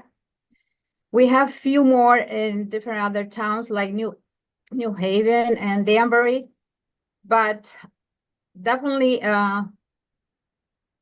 like my predecessor says, the ethnic local media especially is very crucial because we have a growing community in the whole state of Connecticut. And we know how important it is to keep the communication and to inform the community about, especially nowadays that we are on elections, our role is to represent the whole community, to let them know, how we need to get involved. So our role of writing what's happening in Connecticut is so crucial. So that's why, to me, if we're still alive after the pandemic and also after, the technology nowadays, it is very challenging to increase revenue. Our only revenue is advertisements. And I know we work with a lot of state agencies. And basically, they send us information like press releases or to translate in Spanish. And they want us to do everything for free. And it's true, sometimes we have to do it because our role is really to inform our people what's going on. But definitely we need to have more partnership with the state to support this bill. And I encourage all of you to help us to do that. And like I say, our vision is really to unite all Latino countries in the United States, especially in Connecticut, that we are here working like we know many local media, especially in ethnic media, they close their doors because there is no enough money, or it's been very challenged. It's like any other small business. We need a lot of support, and we really appreciate this opportunity. And I am here together with other peers to help to see, to ask the state to, to direct some percentage of the already money that they're allocating in their budget for advertisements and work together. So thank you to hear my testimony. Thank you. Are there any questions for Ms. Espinoza from the committee? Seeing none, thank you very much for being with us today and for your work informing communities of responding and reading multiple languages in the state. Yeah. Next up is Benjamin Wilcox, followed by Sherry Quickmeyer, followed by Julia Pitcher. And I see that Mr. Wilcox is coming to us via Zoom. And whenever you're ready, you may begin. Perfect. Good afternoon. Can you hear me? Can you hear me okay? Okay, perfect. Good afternoon, Representative Blumenthal, Senator Flexer, and the other distinguished members of the Government Administration and Elections Committee. My name is Benjamin Wilcox. I live in Ellington, Connecticut, and I work as a machinist at Triumph Group in West Hartford. I'm the president of Local 405 and the vice chair of the Connecticut CAP Council. I want to thank you today for the opportunity to testify in support of HJ 217 resolution ratifying the proposed amendment to the Constitution of the United States to regulate child labor. There is an unfortunate and long tradition of exploiting child labor in the United States. From the nation's founding, children have worked in a wide variety of occupations, many of them hazardous. As the early 20th century, it was common for children to work in mines, canneries, quarries, factories, mills, and on farms and in various street trades. Even as violations of federal child labor laws increase, there is a trend among mostly conservative states to loosen their own child labor regulations. In Arkansas, a bill recently eliminates age verification requirements for employers. In Iowa, a bill was introduced to allow 14 and 15-year-olds to work in meat coolers and to protect employers from civil liability for injury, sickness, and death while engaged in work-based learning. A Minnesota bill would allow youth 16 and up to work in construction, and several other states have proposed extending working hours for the youth and lowering the minimum age for workers in certain sectors. Absent an amendment, child labor exploitations continues. Prioritizing profits above all else, some employers seek the cheapest, most vulnerable workers, i.e. children and immigrant children. Responsible employers are forced to compete with unscrupulous ones, putting them at an unfair disadvantage. Unfortunately, the Connecticut General Assembly failed to ratify the amendment in 1925. To date, 28 states have ratified it. 10 more must ratify it before it can be adopted. There's no expiration date on the ratification of a constitutional amendment. Although ratification may seem unnecessary in light of the Fair Labor Standard Act, this legislation passed 85 years ago may not be capable of providing critical protection for children today. Ratification could pave the way for more meaningful and effective federal action as states threaten to prioritize special interests over children. Even if the effort is viewed as largely symbolic, it would be a powerful and historically significant statement of this nation's commitment to children's rights. We urge the committee to support this bill and do what your colleagues in 1925 failed to do: protect innocent and vulnerable children from exploitative and dangerous work environments. Thank you for your opportunity to testify, and I'm happy to answer any questions you have. Thank you for your testimony. Are there any questions from the committee? Seeing none, thank you for being with us today and for contributing your testimony. Thank you. Next up, we have Sherry Quickmeyer, followed by Julia Pitcher, followed by Heather Borden-Hervé. Whenever you're ready, Ms. Quickmeyer, you may begin. Thank you. Good afternoon. Co-chairs Senator Flexer, Representative Blumenthal, Ranking Member, Representative Mastro Francesco, and members of the committee. I will try to be brief here because so many people have already spoken to this particular bill.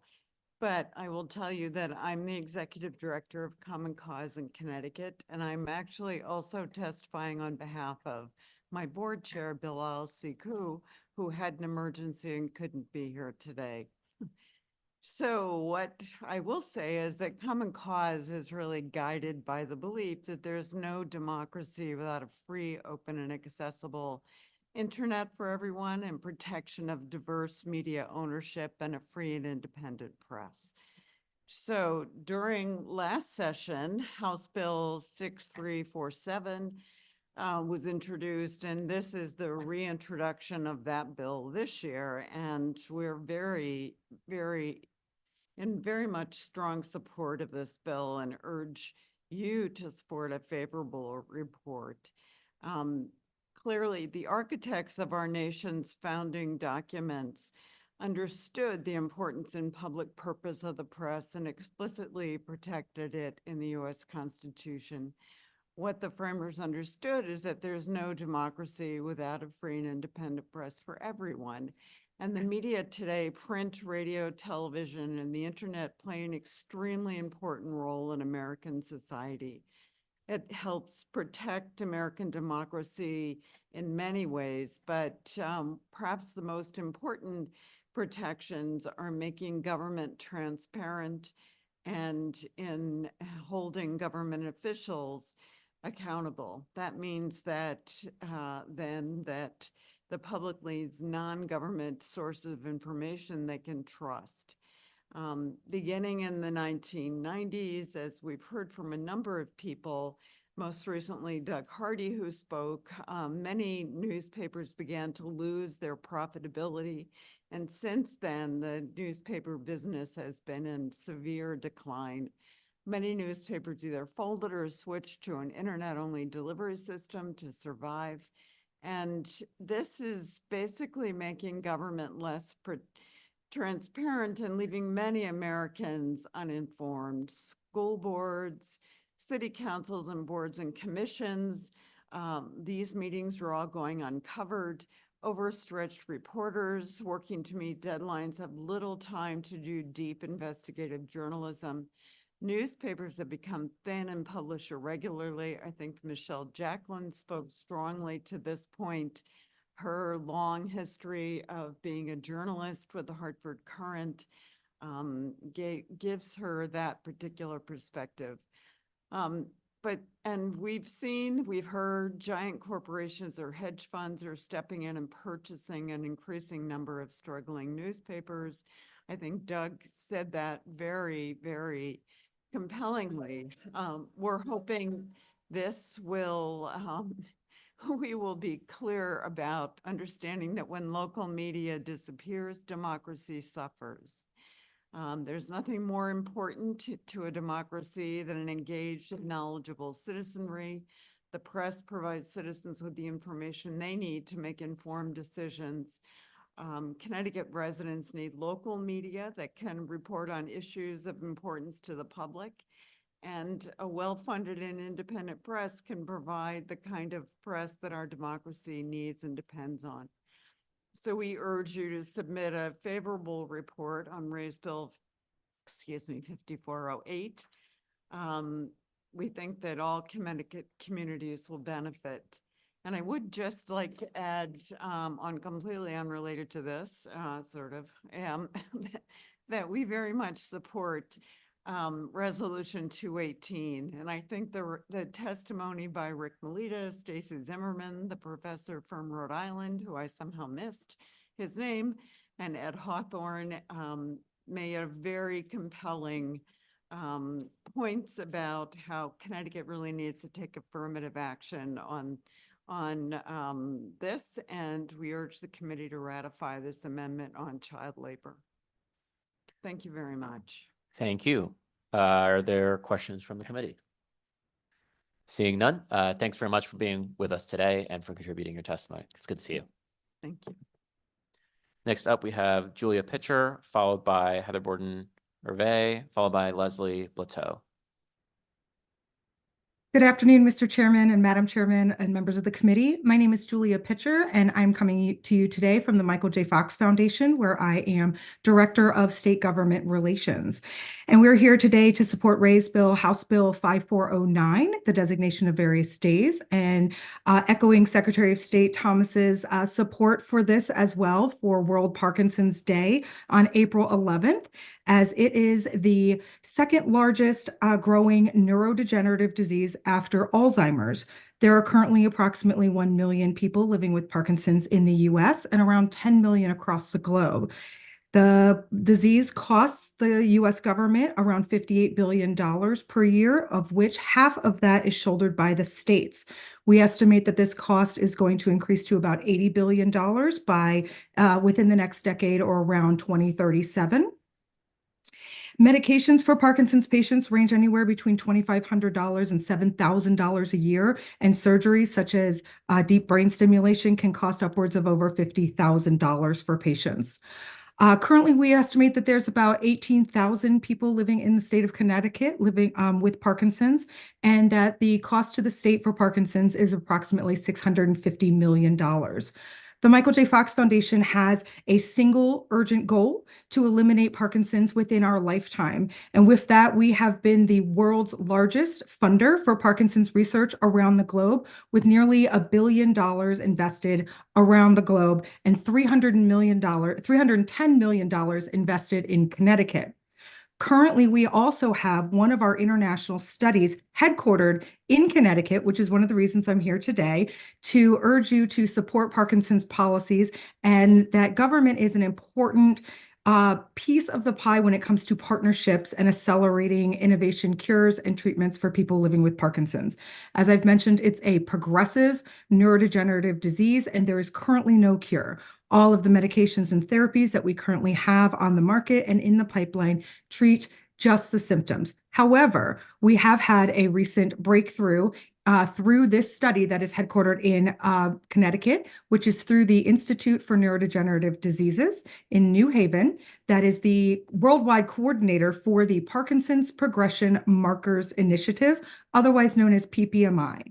We have invested approximately $20 million a year towards that in the state of Connecticut, and we are looking to partner long-term with the state of Connecticut, because we have just recently found a biomarker where we can see Parkinson's in the body through cerebral spinal fluid, and it measures the alpha-synuclein protein levels in the brain folds, which relates to the dopamine loss for Parkinson's patients, which is what contributes to the tremors and the other symptoms of Parkinson's.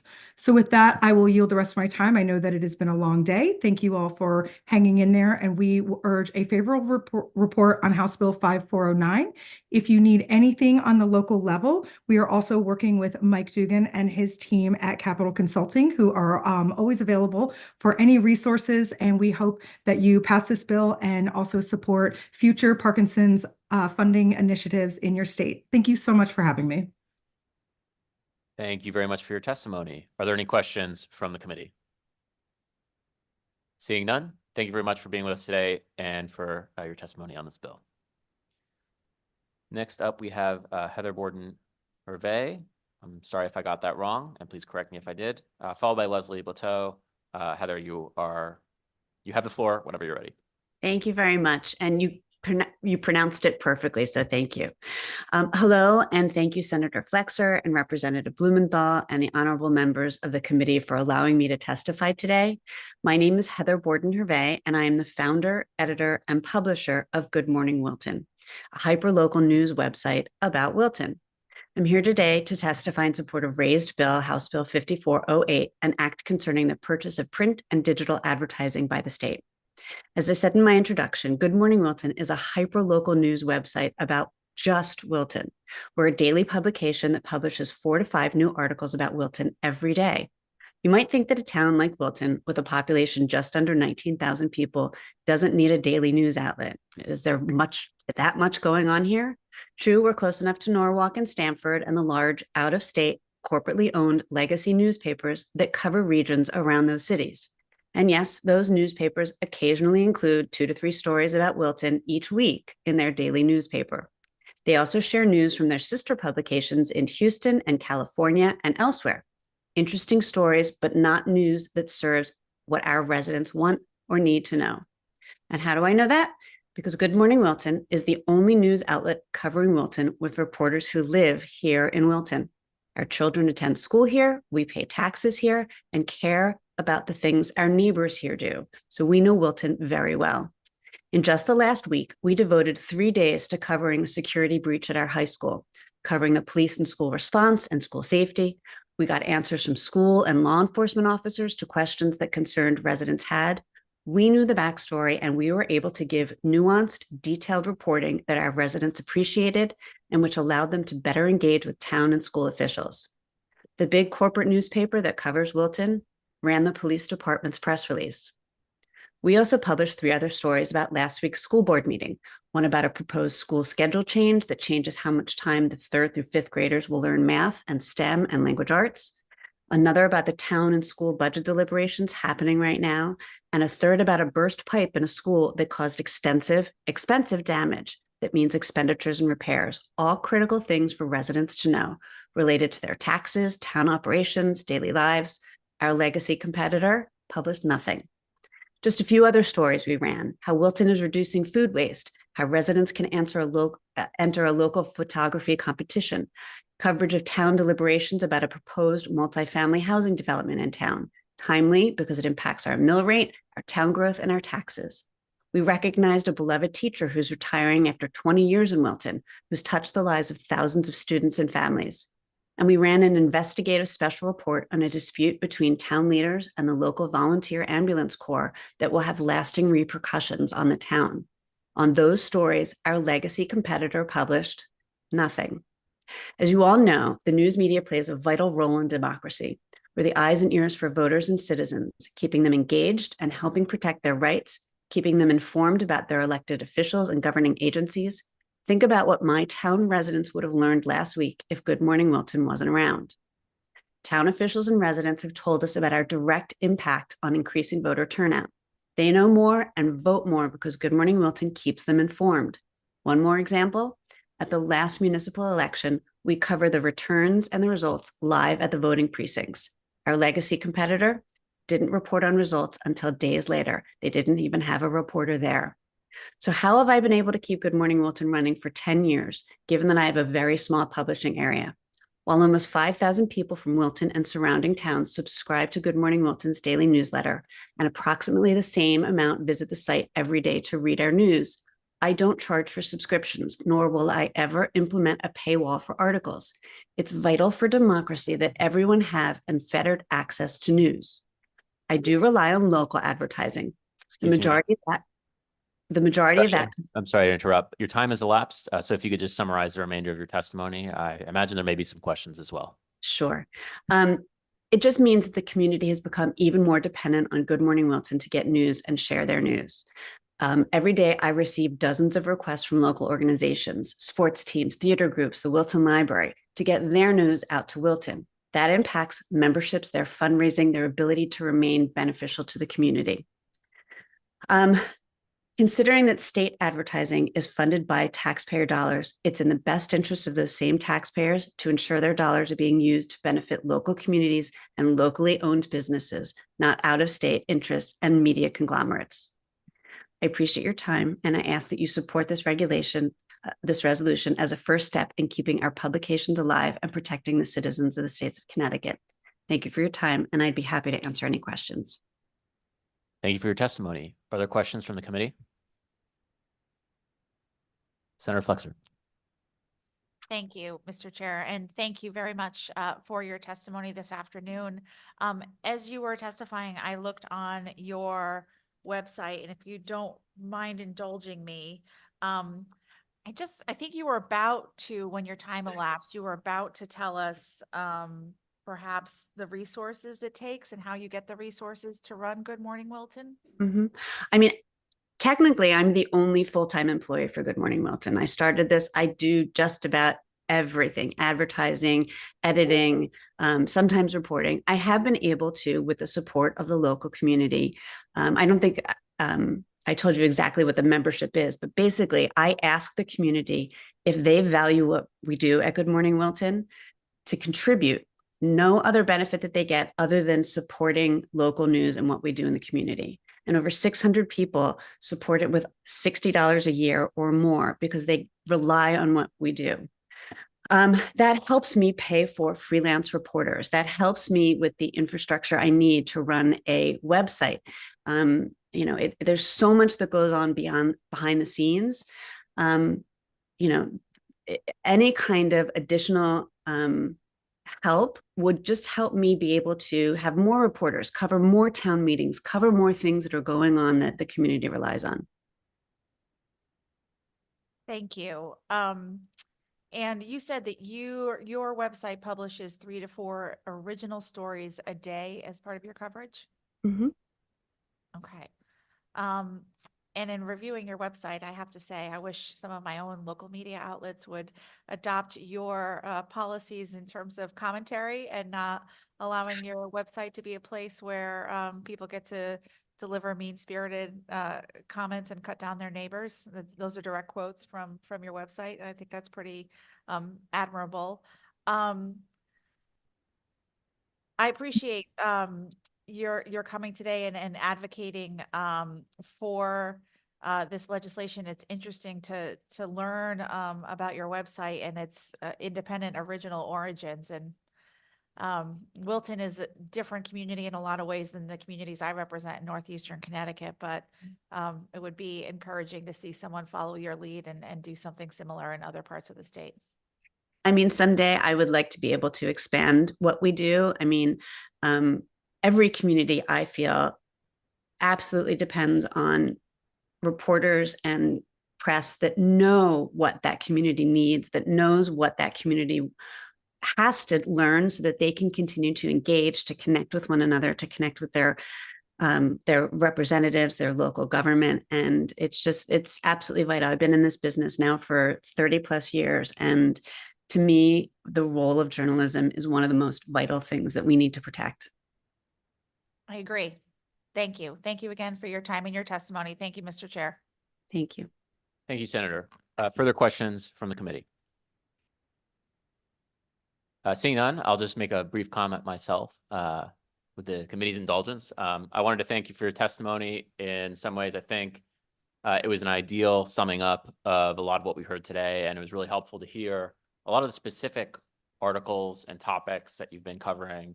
They're vital to people being informed about their local town government, about things going on in town. And I would echo my co-chair in hoping and wishing that every community in the state and in the country had, and maybe someday will have, a journalistic organization like yours that can fulfill those duties. As a failed journalist myself, I know how hard the job is, how hard you all work, and how vital it is that people who cover a community truly understand it and have the opportunity to spend the time in it that is necessary to understand it. So I really appreciate you being with us today. Appreciate your support for this bill and appreciate the work that you do on behalf of the people of Wilton.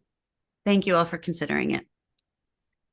All right, we do not have anyone else on our list. Appears that Leslie, oh no, we have Leslie Blateau. All right, sorry for almost skipping you, but you're here, you're on Zoom, and you can begin your testimony whenever you're ready. Great, thank you. I'm reporting from the airport, so hopefully there's not a lot of background noise. Good afternoon, Senator Flexer, Representative Blumenthal, Senator Sampson, Representative Mastro Francesco, and the distinguished members of this committee. Leslie Blateau, I live in New Haven. I'm a social studies teacher and parent in New Haven Public Schools, president of the New Haven Federation of Teachers, Pre-K-12 Divisional Vice President of AFT Connecticut, and executive board member of the Connecticut AFL-CIO. Thank you for the opportunity to testify in support of HJ 217 this afternoon. When I first started teaching almost 20 years ago, one of the projects the ninth graders worked on was an analysis of Lewis Hines' iconic and heartbreaking photographs of child workers in the United States. As we know, since before this nation's founding, children have been enslaved and children have worked in a wide range of jobs, many of which were incredibly dangerous. We know how pivotal these photographs of Lewis Hines were. He led the National Child Labor Committee between 1911 and 1916, and this national advocacy for child workers led to the passage of the Keating-Owen Child Labor Act in 1916. However, that law and others seeking to protect children were struck down as unconstitutional. Progressives continued to fight, ultimately leading to the amendment to the U.S. Constitution banning child labor to be passed by the Senate in 1924 and sent to the states for ratification. In 1925, the Connecticut General Assembly failed to ratify the amendment. Fast forward almost 100 years later, and child labor is on the rise. as pro-business interests seek to weaken protections for children in order to profit off of these slash restrictions and vulnerable low-wage workers. There are 21st century Lewis Hines following and documenting the lives of children, many of whom are migrants and refugees, to document their dangerous and heartbreaking lives, where they are exploited, injured, and sometimes even killed on the job. Data released by the U.S. Department of Labor in October shows child labor violations soared in the 22-23 fiscal year, rising to their highest level in nearly 2 decades. Almost 6,000 minors were found to be working in violation of child labor laws. Unfortunately, 16 states have introduced legislation rolling back various child labor protections since 2022, and 6 have enacted laws lifting restrictions on hazardous work. Connecticut has not been immune. The General Assembly enacted Public Act 23-183, allowing 15-year-olds to work as youth camp members or lifeguards. It also requires the Labor Commissioner to establish a pilot program allowing an amusement establishment to employ 15-year-olds. Public Act 23-183 may seem like it contains benign changes, but wholesale change is often begun around the edges. 28 states have ratified the U.S. Constitution to prohibit child labor. 10 more are required. We urge the committee to support this bill and do what your colleagues in 1925 failed to do: protect children from exploitative, and dangerous work. I'll close stating a basic premise that apparently needs to be restated here and across the country and the world. Children belong in school, and their parents and caregivers deserve living wages. I hope my grandchildren will not have to testify 100 years from now, highlighting the work of the next Lewis Hines, with the hope that elected officials will do something to protect children and abolish child labor. Please ratify this amendment to prohibit child labor. Thank you for the opportunity to testify. And again, sorry about any background noise. Thank you for your testimony. Are there any questions from the committee? Seeing none, thank you very much for being with us today, contributing your testimony. Seeing no one else on the list, and I believe no one else in the room who's interested in testifying, I declare this public hearing closed.